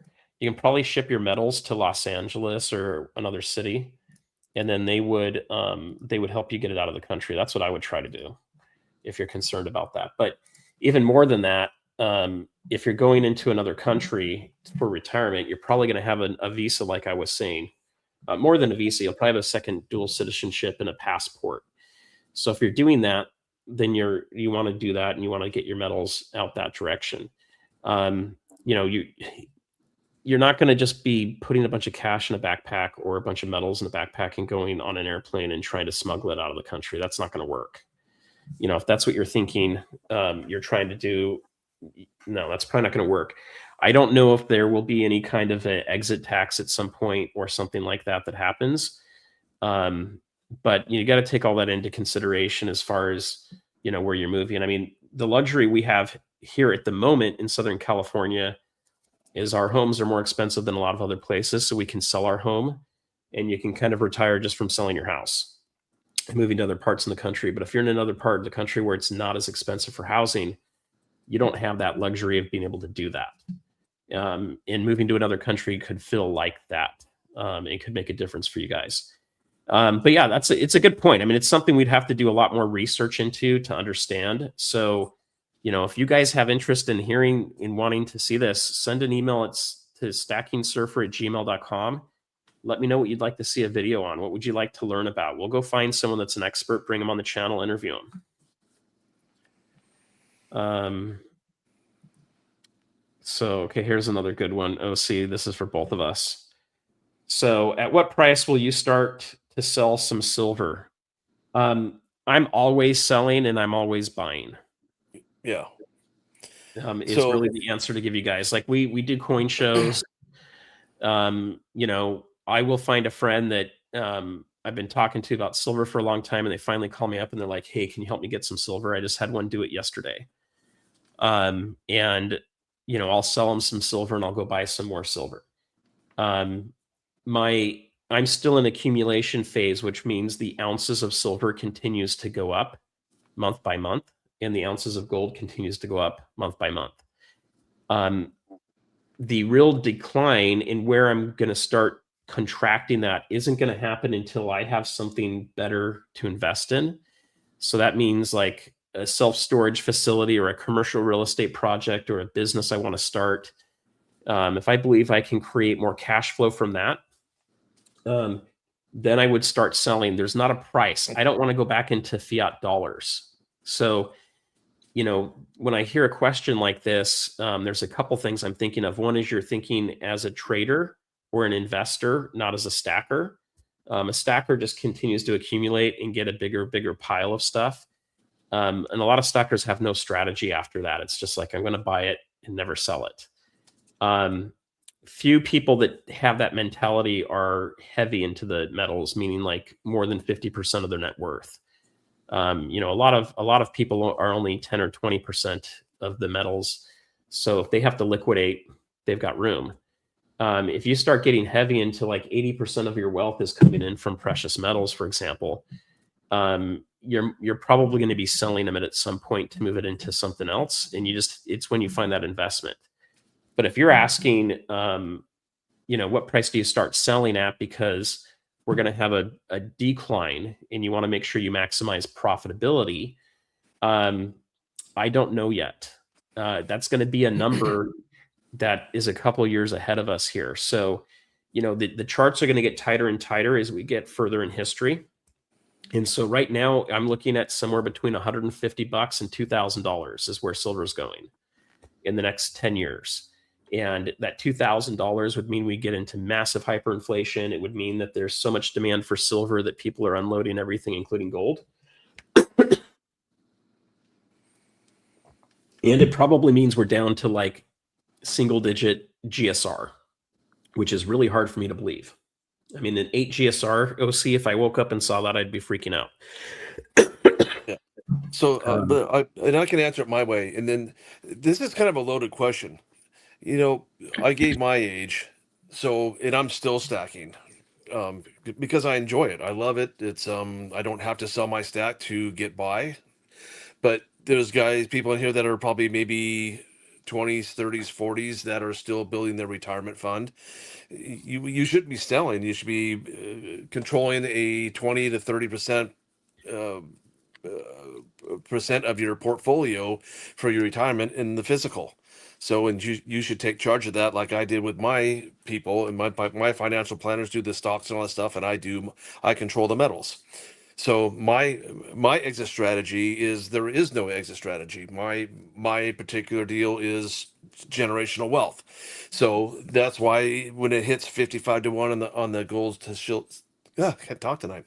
Gold to silver ratio, I'm going to start at 10% at 55 to 1.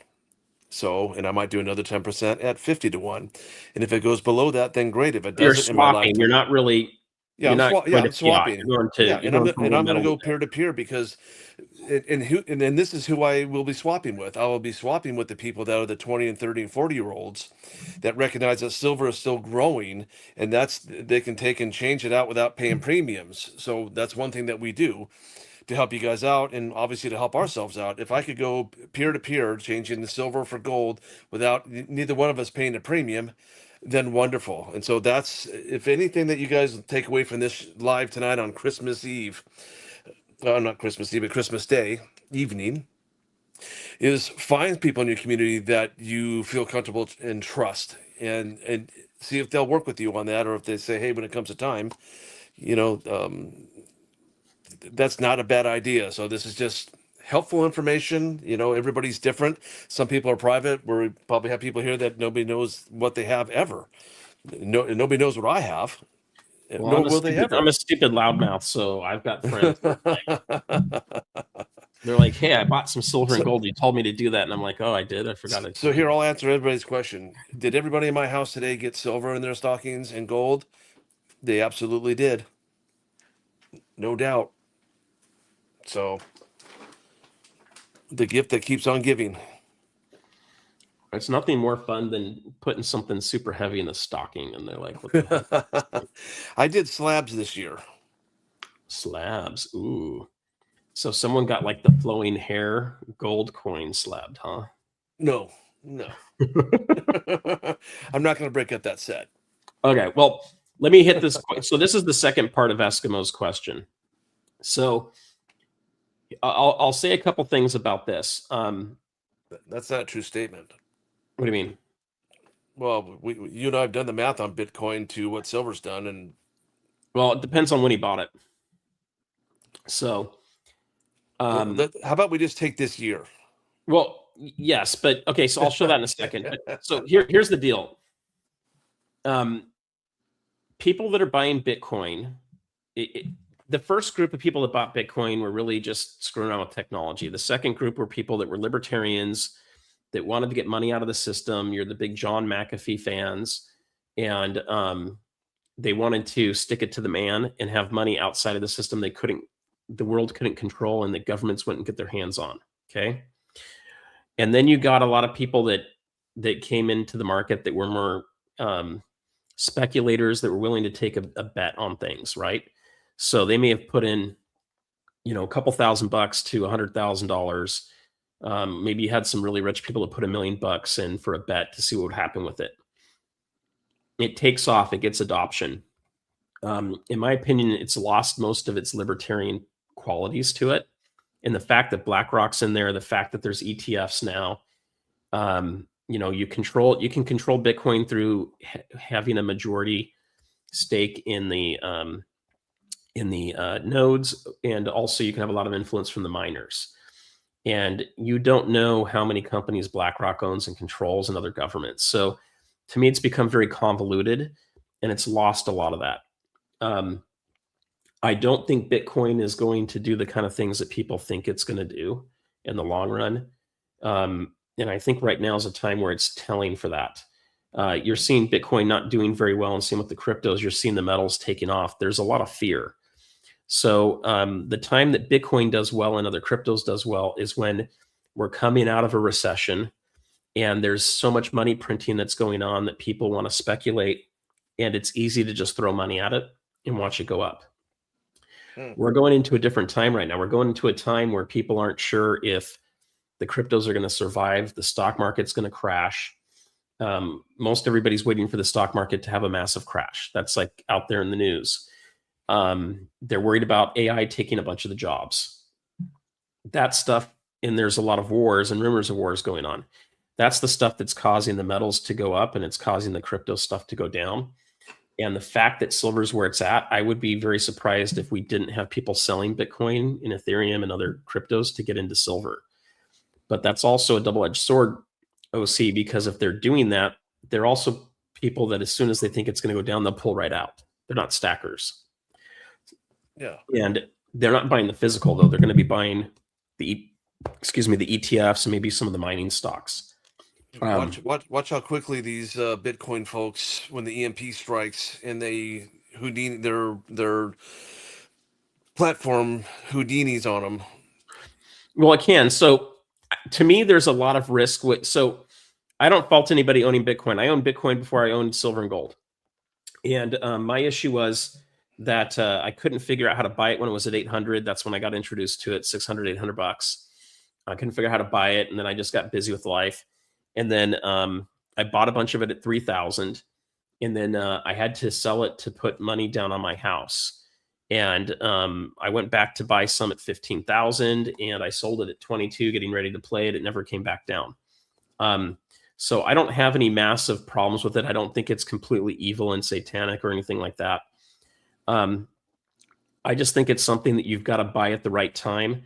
Right now seems way too high for me to be buying it, so I'm not interested in it at this price. If it went down to 10,000 bucks, I'd probably buy one and just hold on to it. Would I go buy 10 of them? No, I wouldn't do that.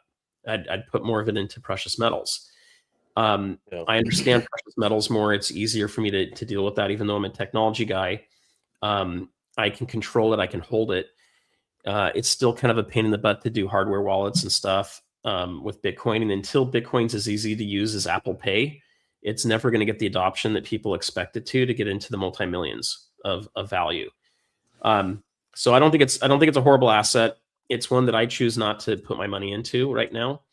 But if you're looking at trying to figure out what to sell and when to do it with silver, if you bought silver under 50 and it's now sitting at 75 bucks, that's a decent profit to take. I think it's going up to 100 in the next 12 months. So if you want to get 100% return, you could wait until then.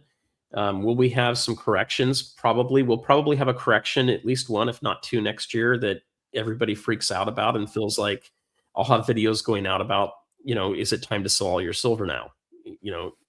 Is the bull market over? And we'll give you the reasons why the bull market's not over, and it's a correction on the way up. You have to remember the physical metals are not priced by spot anymore. They're relatively aligned to each other, but they're not there. I mean, the fact that I can take silver into an LCS and they give me $5 off below spot or back of spot to buy my metals tells me that the spot price is higher than what the physical price is for the metals today, because that's what they're willing to pay for it.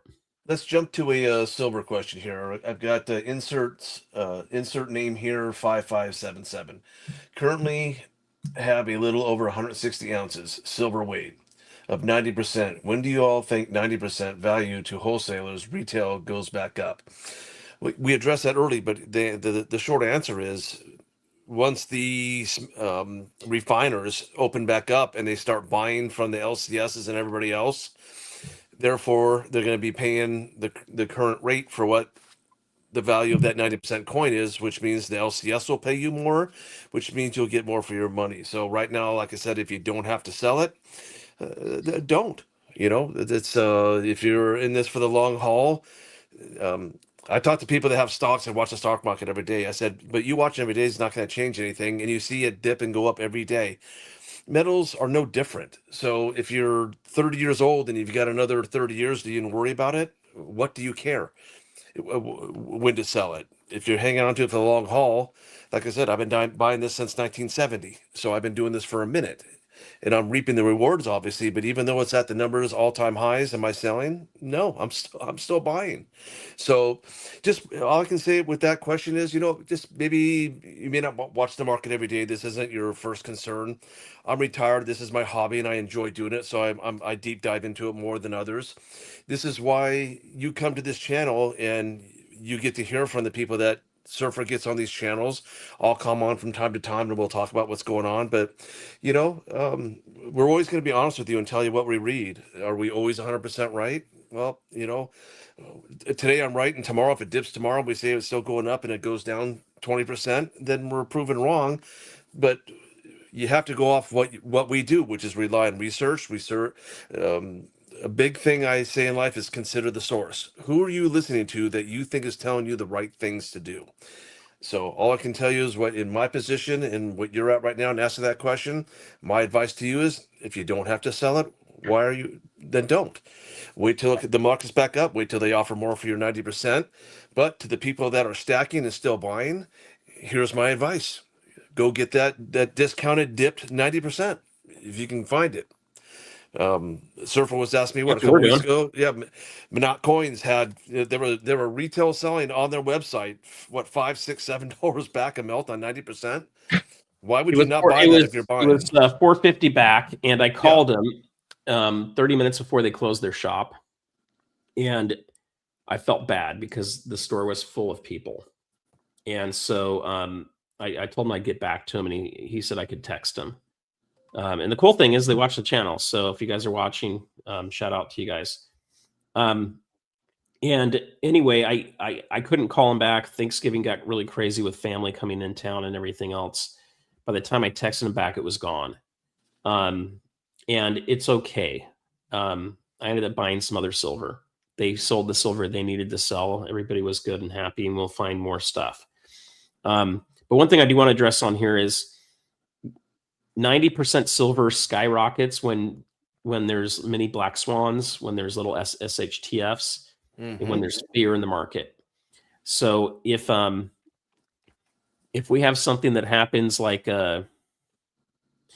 if a nuclear bomb goes off in another country, which would be horrendous, your 90% silver is going through the roof, way more than Eagles and other stuff. People are going to be afraid that they're going to need to use that to buy food, and you won't be able to find 90% silver anywhere.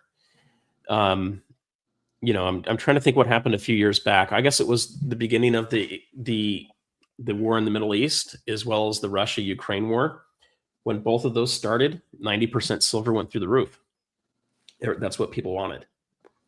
So there's a time and season for those things. Eagles go through the roof in different periods of time. And so I think it's good to have some variety. I think right now proves if all you have is 90% silver, you probably want to diversify a little bit. If all you have is Eagles, you probably want to diversify a bit on that too, because to me, Eagles are a great form of currency to move back and forth. And I'm hoping that someday they'll make it so that there is no capital gains tax whatsoever on it, which will make the value go higher. And to me, it's something that you exchange back and forth. You're not going to use for bartering. It's more for like paying taxes or something down the road potentially, or liquidating it for taxes. But you're not going to get much better for an Eagle than you are for a silver round right now. So now is not a great time to be selling it.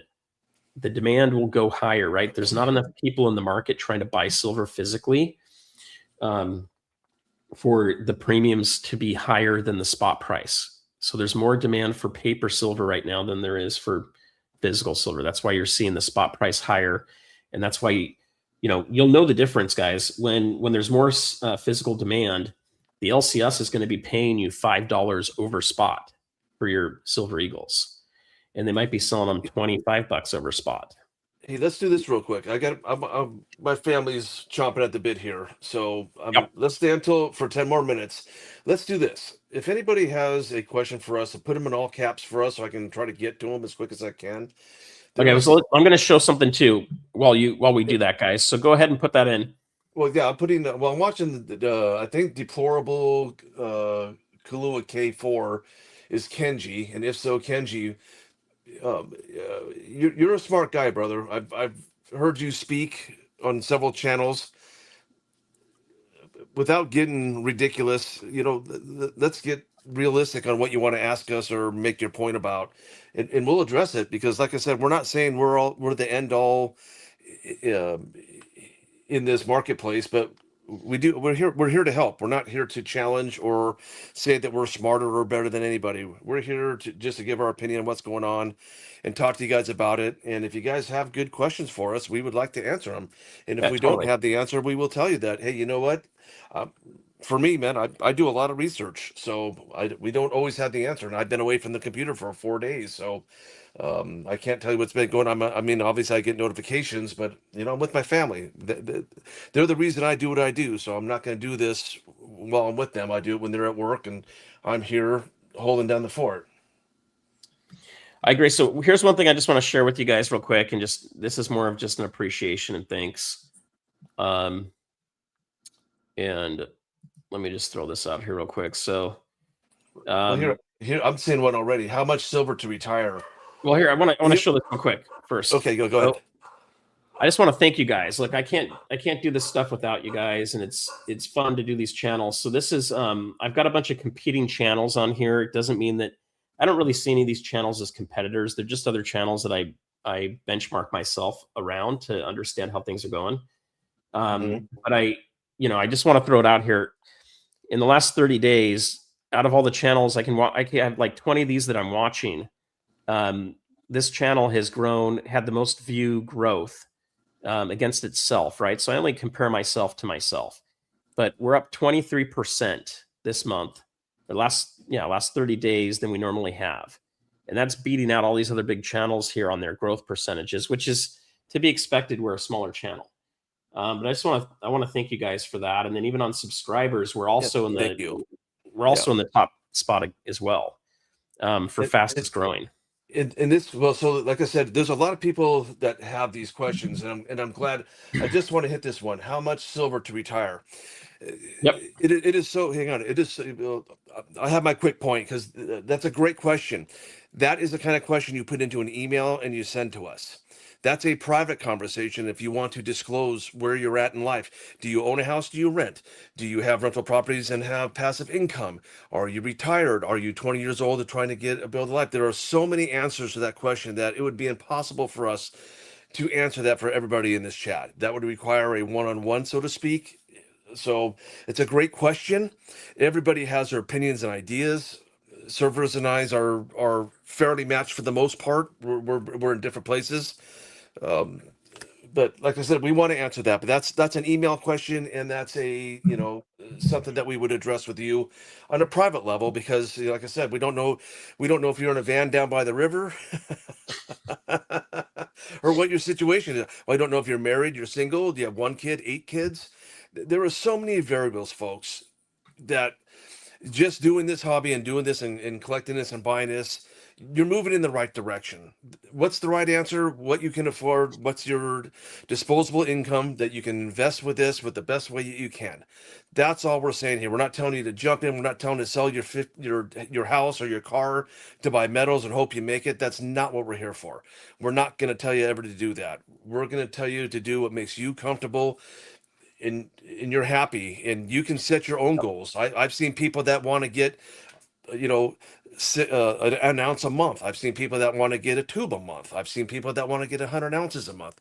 Everybody's on a different plateau, and we can't sit here and honestly guide you correctly without knowing more particulars about you and what's going on. What are your other investments? I would never in a million years tell somebody to get into this. I'm into this about 25 to 30% in my portfolio that I manage. My financial planners do the rest of it. I control this part of it, and yes, right now life is good. Am I smoking all of my financial planners? Yes, I am. But this isn't going to last forever. Would you say that we're in the process of, or already into a capital rotation where people are moving in and out of, or do you see just more people moving in, Surfer, on your I opinion? mean, the capital rotation is almost confirmed, Yeah, and there you go. those go on for a decade. Yeah, and So let's explain to the people that don't know what a capital rotation is. That's you're taking your money out of your retirement portfolio. Let's say you're going to take it out of Tesla and you're going to move it into metals. That's just a quick note of what a capital rotation. You're taking the money from one investment to another. So that's what capital rotation means. So anyone that didn't know that. yeah, I'll have to. One of the things that if I had more time to do more, we would have great stuff on here and more charts and everything else. But Kevin Wadsworth from um, North Star Charts on X, you guys should follow him. He does a lot of talk on the capital rotation. We're really Mhm. close to having that be confirmed. We need to see about a 20 or 30% correction in the S&P 500, and it's going to confirm it. Yeah, dude, Um, I'm seeing all kinds of great questions in here. I mean, here, real, man, I well, real really want quick to hit on too, these. we're I'm on kind of bummed. tomorrow's our normal time. This. Let me hit two more real quick because Yeah. I like these. When to trade silver for gold, 25 silver to one ratio. I'm just going to tell you my plan. My plan is to slow roll my switching silver to gold, 10% at 55, 10% at 50, blah, blah, blah, blah, on down the road. And then I might stop if I see it rocket shipping and going even crazier. I might stop until it does get down to 20 to 1 or 25 to 1. I don't know. Here's another good example. Surfer, you and I talk about this. I stopped buying 100-ounce bars a year ago. I knew they would be too costly for my LCS to buy back. Here's another thing that people aren't even thinking about. Do you understand that if you have that 100-ounce bar and silver hits $100 an ounce, and when you go sell that, you have a reportable transaction because it's $10,000 or more. So these are things to consider. So a lot of people are going to be cashing out of these 100-ounce bars before it hits $100 an ounce because then you're on the hook. So am I rotating my 100-ounce bars into 10-ounce bars right now? When the opportunity Well, comes, and I to clarify, absolutely am. that's if you're taking cash. Well, yeah, that's yeah. Well, obviously, but if you're swapping, then you'd have to. I mean, if your LCS is going to say, "Hey, this is over 10,000," I'm going to have to report that. And well, then, Yeah, folks, this is we'd why have to you go look to at that. I coin don't think shows. that's. Yeah, I want to clarify that because I don't think you have to report it at 10,000. I think if it's cash, you have to report it at 10,000. Well, I know when they rewrote the laws here in California, they said that if it was over a certain amount of in silver or whatever, and it was X amount of Yeah, dollars. I'm going to ask Grok real quick. Let me ask the AI real fast. Um, Yeah, people are asking what silver mines to invest in. You know what my advice is? Go listen to Rob Keenst. He just did a 3-part series on mines where he breaks down things I never knew about before. I learned so much from that 3-part video from Rob Keenst. It's crazy. That is my recommendation. Rob Keenst owns the Freedom Report. You can find him on YouTube. Go find the 3 mining stock part series that he did, talking about leasing, talking about people who own mines who will sell shares, then turn around and go lease back to other people on top of it, and the people that lease back get their money first before you see the profit or the rise in your stock. There was so much I learned from that, and I'm not going to speak on it because I'm not an expert. I'm pointing to you to somebody that if I want mining stock, this is who I would go listen to. okay, so a couple quick things. OC, I just have to clarify this. We've got a lot of people on here, and I don't want to say the wrong thing. Yeah. But if it's more than $10,000 in cash, it's reportable, guys. So if you go to sell a 100-ounce bar and it's worth over $10,000 because silver's at $100, and you take cash, it's getting reported over to the IRS. Okay. Now, if you take less than the $10,000 in cash, then it's up to you to report it to the IRS. Okay, we always recommend you guys follow what your CPA tells you to do. But it's a common misconception. The 100-ounce bar how many ounces doesn't make a difference until you get over 1,000 troy ounces in a 24-hour period. And if you try to spread that out over 3 or 4 days, that's called structuring. That's also illegal as well. But you just got to be careful. But OC's point is still valid. It's harder to sell them as the price goes up. Those bigger bars are going to be harder to move. There's going to be more cost to them. And you could run into an issue where your LCS doesn't have as much cash, or they don't have the check to write you if you have a bunch of those that you're turning in. If you're turning in 1,000 ounces total, then you're going to have to report it anyway. So it depends on what your objective is and what you're trying to do with it. Now, for us, I got rid of my 100-ounce bars that I gave to my kids a couple years ago, and I converted them into like Eagles. But I had a great deal earlier this year to buy these 100-ounce bars, and if I can swap them out for rounds or for constitutional silver or smaller bars, that's what I'm doing. I'm basically swapping these out for 10-ounce bars. But even a 10-ounce bar at some point will be super expensive, right? Once we get to $1,000 an ounce. So it's all kind of relative to what the price is on those. But sorry, OC, I just want to make sure I clarified that. Well, no, and you're right. And they just rewrote that recently, and I don't have it memorized verbatim. I just know the highlights of it. Ellie's asking me to put. It's kind of hard to do the chat and go hunt for Rob Keith. Do you have Rob's information in your Yeah, let me find it. So here's what I'll tell you guys real quick on a few quick points. Number one, I have mining stocks. I've got a bunch of them, and my philosophy on mining stocks is I'm having fun with it. Okay, I'm making more money in my mining stocks than I am in my physical metals. Now, they're not totally keeping up with the metals yet either, which means they're going to be even more explosive. So I will cover the miners that I'm invested in from time to time. But a lot of that I cover with my members. So there's a membership. You can hit join down below. I also have a specific membership. And if you go into the description down below on Slice, where I actually show you all my trades. So that's where you can follow my trades and you can watch it. You can see how the trades are going that I've put in there. A lot of them are already up 100 to 300%. That's where I cover that stuff. I don't cover it heavily on here. This isn't a trading channel. This is more of a channel about stacking and about what conditions are going on in the macro that are going to help us understand where the metals are going and what's going to happen to our dollar is really what we hit more on the channel. There's also one-to-one mentoring that you guys can sign up for. I've got a discount right now for $200 a month on Slice, which is going to cover more of people that want to be in the trading side of things, and you want to go into more details around specifically your stack and have regular contact multiple times a week. That's that program. On YouTube, if you go to the join and you go to the larger members, you either get you can either text me via my phone. We can have monthly calls is the other option, and we can figure things out. The people I bring on to do the channel for interviews are not people that are asking me to come on my channel. My channel is way too small. Unless you get to 50 to 100,000 subscribers, your channel's small beans, right? These are people I'm seeking out to bring to you to encourage you to get to know them and to learn from them. And so, that's why I bring all those guys on. So let me find it real quick. One thing I do want to point out though, real fast, is this, not this. Get rid of that. Let me find Rob's channel real fast for you guys. Okay, yeah. While you're doing that, the Humble Stackers asked me. OC Stacker Dean asked what you think of 1/10 Eagles or 2.5 pre-33. Everybody has their opinion on, and this is one area where Surfer and I agree to disagree, which is kind of fun.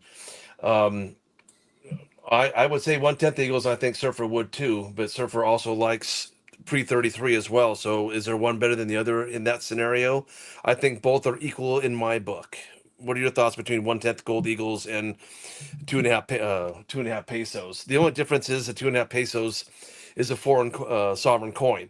Eagle is American. If SHTF happens, then obviously we know that the American stuff is going to be desired more than a foreign coin. So that's the beginning of it. Me personally, I don't think there'll ever be a confiscation. My theory on that is that those of us that have the silver have the lead. So they're gonna have to take the pew pews away first before they come after the silver. And then in Surfer's way is he thinks if they do confiscation, they'll go about it a different way through the stock market and other places and not go after our metal. So I'm not too worried about it. I don't, I have a smelter. Worst case scenario, I turn my gold into forks and spoons, which are on the list of things that can't be confiscated. So there's my quick, simple, smart, Alec way of answering that question. So there is Um, no right, there is no right, there is no wrong. They're both great yeah, investments. But so, if you want my advice, go after the Eagles. There you go. these are all 10th ounces right here. Yeah. Okay. These are going to be more and more important as we get going with this stuff. I've been buying and talking about 10th ounce Eagles and other coins since I started stacking in 2021. And even though the premiums were a little higher, I was telling people to buy them because the price of gold and silver is going way higher. There's going to be a point where, a 10th ounce Eagle will be $1,000 when gold's sitting at $10,000. So So here's another question here, Emmanuel Paris. Like I said, you guys are getting great questions. You guys that have these questions, come see. I don't know if you and I are going live tonight. We haven't even talked about it yet. But should I buy collectible silver or keep simple? Here again, that's a loaded question. I've been doing this for a long minute. I have my weight. I always tell everybody the same thing, and we do. Get your weight first. Don't buy premiums. In my opinion, I don't think there's such a thing as a collectible silver. I mean, just because it has a stamp of Porky Pig on there doesn't mean it's worth $10 over spot. It's still an ounce over a silver. this is not Do I collectible. think these reverse proofs and these snakes and all this stuff are cool? Yes, I do. But do I think it's worth $10 out of my pocket to have it in my collection? And after 6 months, I go look at it, man, and go, man, why did I do that? So my answer to that is, Emmanuel, get your weight first. And then if you want to get into collectibles, find one thing or one area, one genre, or collect one thing, like SD Bullion's General Series, like the Lunar Series, where you get a goat or a pig or a snake or a horse, whatever that stuff is, where people might do that But you stuff. have to buy those things right when they come out because Yeah. the prices jump on them. And I wouldn't buy them second hand from someone else, like on Nope. eBay. You're Yep. going to pay through the nose for it. Yeah. But So but to what you're saying, OC, is I think it's important to have fun with this, but yeah. it's like 5% of your stacking, right? 95% of it should be going into things that are weight based, and it's okay. Like OC, I bought 3 months ago. I bought some silver rounds, and a whole tube of it turned out to be prospectors that are Englehards from 1980 or 84 or whatever. Hmm. Those go for way more on eBay than a silver round does, and they discounted them because they weren't silver buffaloes. So I paid less for them. Then I paid I paid 50 cents over spot for those. And I think that was a pretty good price. And those are kind of like premium coins. Those are collectible coins. So Oh. if you can find it at the right price, yes, go for it. But I wouldn't go like Simpsons. Someone had on here Simpsons. Don't go buy the Simpsons coins unless you're a huge Simpsons fan. I buy Star Wars coins because I'm a big Star Wars fan, and I'm dumb, and I like them, and they help us sell at the coin show. So OC's okay with that stash. Yeah. And I have to apologize to Dean. He wasn't talking about 2.5 pesos. He was talking about 2.5 pre-33. So my bad. My answer Oh is yeah, still the same. okay. My answer is still the same. There's not one better than the other. At the end of the It's all day, about they're both price. American. They're both American coinage. So I apologize. Like I said, I was just typing in the answer. I said, "Oh, you know what? I'll jump in and just answer real quick." So, I'm not a computer guy, and Surfer will be the first one to tell you. I never wanted to be on YouTube.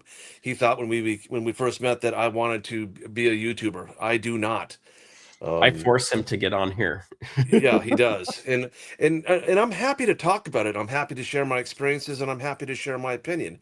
But at the end of the day, that's all it is. And I just want you guys to benefit from what we see out there. We do go to coin shows. We do get booths. We do meet people at banks, police stations, coin shops to buy gold, silver, jewelry, coins. I do estate sales. Um, and every time I do that, I always have the lost leader of saying, "Hey, look at, I'm going to go through this and tell you what the value is, but don't get blown away by the amount that it is, but understand what it is and how it can help your family in the future if you don't need the money. But if you need the money, I understand. You got to pay for funeral expenses. You got to pay. Oh, he had loans or he had debt or he had credit cards. I get all that, but I always encourage if you don't have to sell, don't. Um, Yeah. I'm different. I'm not money hungry, and I don't care if I buy the estate or not. Um, and Well, these people, I'll take my card and refer people to us. That's what I love because they trusted me enough to tell them the truth, tell them what to do with this stuff. And we do that. We always offer a fair value on it. I show them what the market's at, where we're at, why we do that. It's even getting harder because now I have, back in the day when I started this, I had 20, 30, 40 cent swings in a day was a big thing for us back then.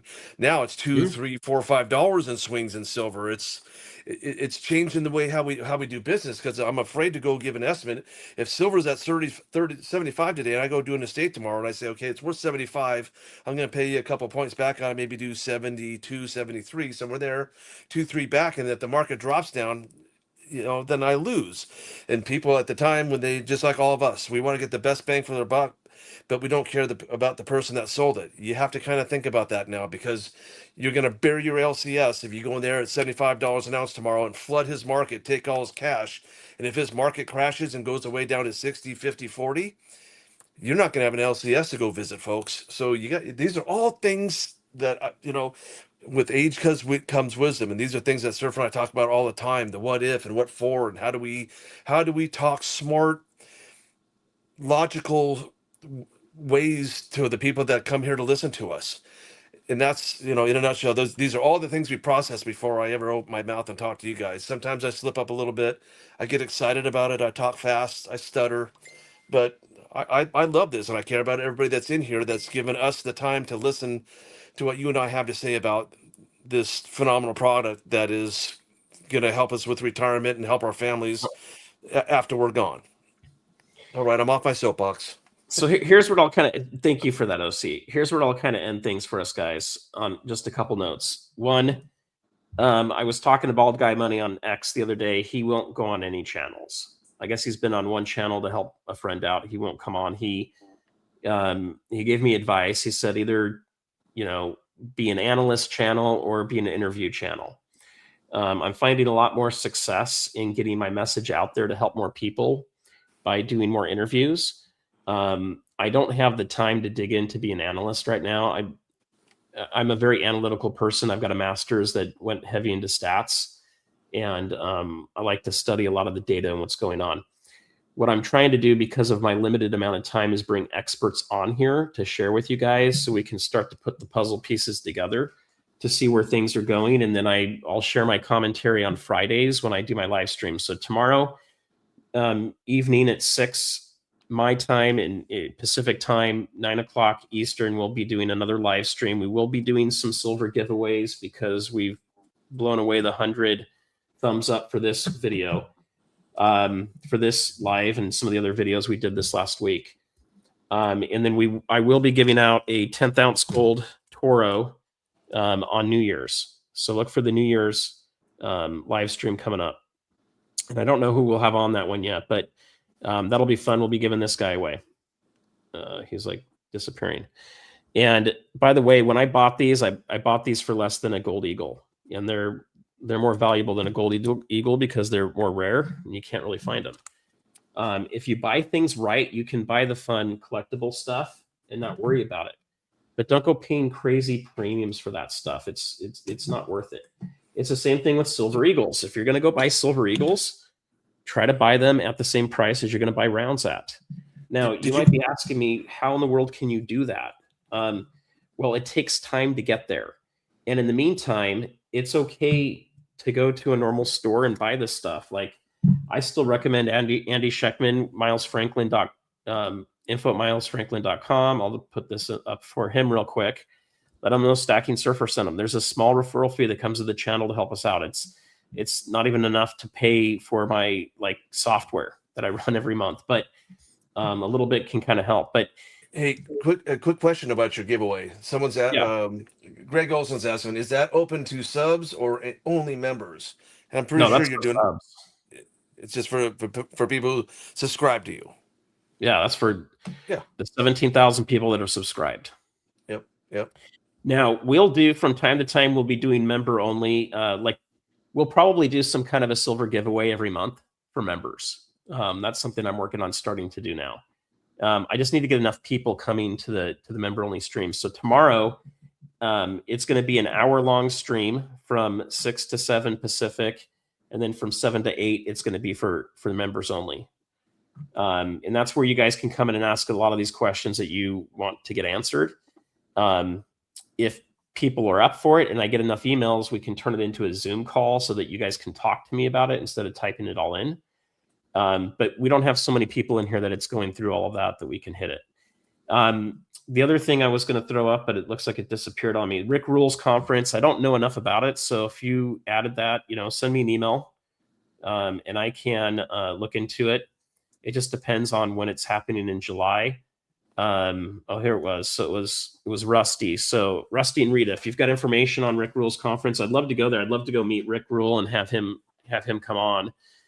I'd love to have Jim Rickards come on at some point. I am talking to Francis, the market sniper, as well as Bill Holter should be coming on in January. So I've already reached out to those two, and then Lynette Zhang should be coming on in January as well. And then Andy Schectman, hopefully Tuesday, but it may be the next Tuesday after. He may be on holiday this whole time. But we're going to continue to help you guys and try to get them out there. 9 for 9's a great guy. He comes and sees us at the Long Beach Coin Show, and he's gifting memberships. He's a great guy. Him and Frank Mons. Yeah, I gotta go here so I can pull them up. So here's all the good stuff. Okay, so we have a bunch of these. So thank you for the memberships. From 949 Design. These are different ones he's done. And then we've got Zardoz as well. Thank you. And Zardoz received one and then gave another one away. Thank you, Zardoz. That's awesome. I see him around. Fun to chat with him when I catch him. I haven't seen him lately. So hello, Zardoz. And if you see me, say hello in the chats. And the Long Beach Coin Show is, what dates did you have that up for? February 18th through the 20th. So we'll have a booth there. You guys can come meet me in OC. And as soon as we get locked in on what booth we're going to have, we're going to heavily advertise that. We have a lot of things. Yeah, we have a lot of stuff planned to. We'll try to do some. We need more people there. Here, I'll be honest with you guys. We never get to go to the bathroom at that place. It's like 8 hours. I can stuff my mouth with a granola bar real fast, and I can take a couple drinks. We are going nonstop for 8 hours with like 30 people around our booth. And no one else sit down. No one else. We never sit down, ever. Yeah. So hey, Steve Woods, yes, he's out there. A lot of these guys are kind of out there on things, but I'd like to ask them some very specific questions other people don't. So we'll see if some of them will come on here on some of these shows. But here's the deal with the Long Beach Coin Show, guys. If we can get enough people to help us run the booth, we have fun stuff. We're not all, it's not all Eagles or Maples, and it's not all, just old Morgans. We have a huge selection of stuff. I usually have one display that's just my Star Wars silver collection, which takes up a whole display case. And it's pretty cool. And like OC said, don't buy that stuff. Nope. I can buy it. I don't care. I like it. I don't care if it's expensive to do. I mean, I bought a 12-ounce silver golf ball from Silver Dragons for, $50 an ounce when silver was at 20. Well, I'm going to tell a quick story what happened at the last combo shoot. I really wanted this silver golf ball, so I bought it because I could. But but anyway, the show will be cool. We're going to have a lot of stuff. We're probably going to do some live streams from it. We'll be doing a spin wheel, and we'll be doing silver giveaways as well, maybe some gold backlit giveaways too. So if you're in the area, come and check it out. Tomorrow also, we will have the live stream going. What time tomorrow? 6. Okay, yeah, Ellie was asking earlier, and then we get a lot of people come and sell their silver and gold to us. We take it instantly and throw it right back into display cases. And like last year, I mean, I saw us selling prospectors, kookaburras, um, all kinds of other things that people claim to be collectible. We didn't care what it was. We just sold it for. I think we were selling at spot at the last coin show, if I remember correctly. So if you come by and you see us take in people selling us all that silver, we don't sit there and go through it and pick through what's choice and try to eBay it. We don't care. We just what I call is move weight. If you get something extra or a bonus or something that you really wanted to get, it was a kookaburra or a prospector round or whatever it is, and you see it in our generic silver tray, more power to you. We're happy you get it. We're just happy about moving it. That is true. So I've got one last question here for you that I want to hit real quick. Oh, where'd it go? Good thing I said right 9 o'clock. Yeah, it's 9:20. Okay, we're gonna go 10 more minutes, guys, and then we're done. Yeah, I have to. Yeah. Otherwise, I won't be allowed to come over to OC's house tomorrow. Oh, he's good. Yeah, that's actually that. Like I said, you guys, there's no such thing as a dumb question. What's that? Okay, so there's a couple things I want to put out on here, and then we'll get OC's stance, and this will be the last one we do today.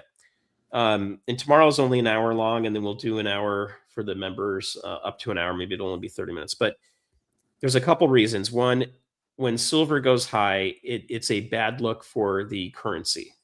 So it makes the United States look like we're having inflation. Right now, President Trump keeps touting, I mean, his Christmas message, I could not believe what he put in there. I was like, oh my gosh, why don't you just say Merry Christmas and leave it at that? Walk away. And walk away. He had to basically take 15 daggers and throw it at different people.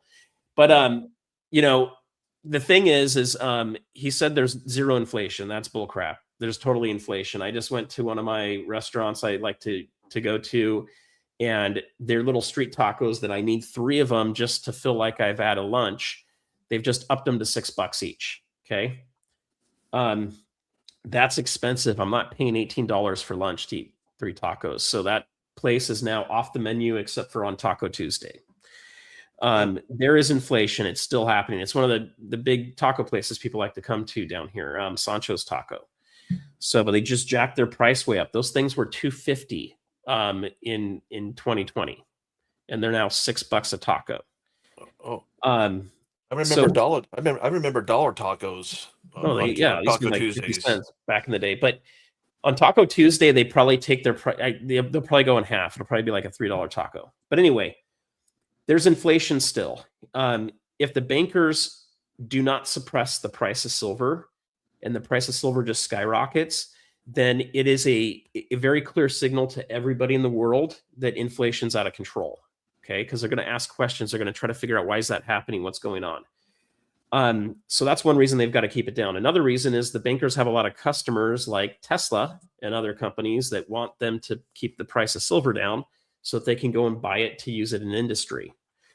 And then the third reason is because they like to manipulate the crap out of stuff, and that's how they make a ton of money.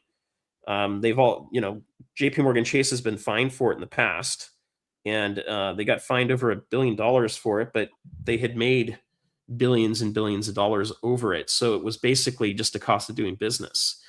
The crazy thing is when something like that happens, they should be eliminated from being able to play the markets, not a fine. It's total bullcrap. But that's why they're manipulating it. Now, right now, we're seeing that they're starting to reverse that a little bit. I did want to point out one thing because we're just about to end here too.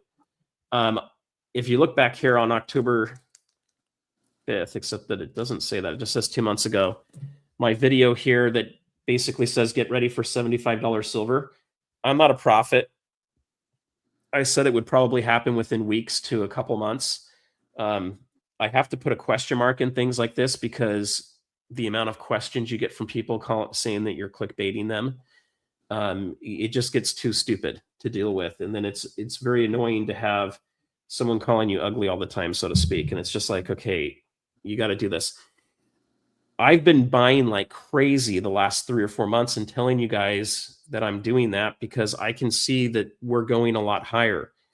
I don't know when it's going to start to drop back down, and I don't know when it's going to start to explode again after that. But we're going higher, and it's going to be a lot higher than $100 when the dust settles over the next few years. Now, as we get closer to 100, 150, $200 silver, that's where we're going to be really digging in, trying to figure out, okay, do we keep buying, or do we maybe move into different product, or like OC's talking about, do we start selling some of our silver into gold, or trading it, doing the GSR? So all those things are going to kind of come into play at those different times, guys, and that's what's going to be important for us to to look at. Let's see if we have, okay, so this is crazy. $100 for a turkey. That's just rude. There's no way, especially when Costco's still selling their chickens for like $5.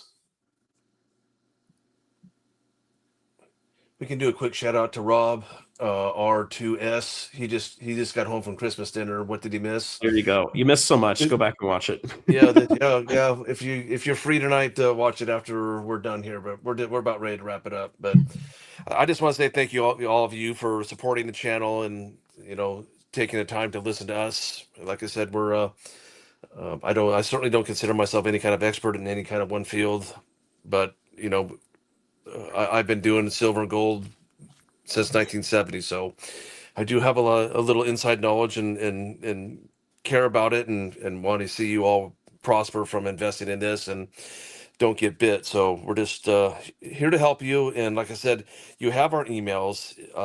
It's sometimes you guys ask us great questions, and then we can bring that into a chat and bring it into a live and talk about it. So don't be afraid to email us. Just because we don't get back to you right away doesn't mean we don't care. But for me personally, if anybody emails me, I always will respond. And if it's something that's out of my expertise, then I'll revert to, I'll forward the email to Surfer. And between the two of us, we'll get it, and and we'll shout you guys out and let you know that hey, your question's a valid question. A lot of people have these concerns. We just don't know how to go about it, or like I said, you can't ask the question, "What do I invest in?" It's too hard of an answer. It really is. Even if I was a financial planner, I still wouldn't know how to do that until I knew more about you. But you have to disclose what you're comfortable with. And like I said, we're certainly not financial planners. We can just tell you a strategy that we're doing and we're winning. Yeah, is sure. that fair to say? Yeah, it is. So that's all. I mean, you're going to find different kinds of channels out there. You're going to find people that just like to have a good conversation in the stacking community. There's some great ones that do that, where you can just come and have friends and you can chat. Okay. Mm-hmm. You're going to see other channels that go heavy into the technical analysis and the charts.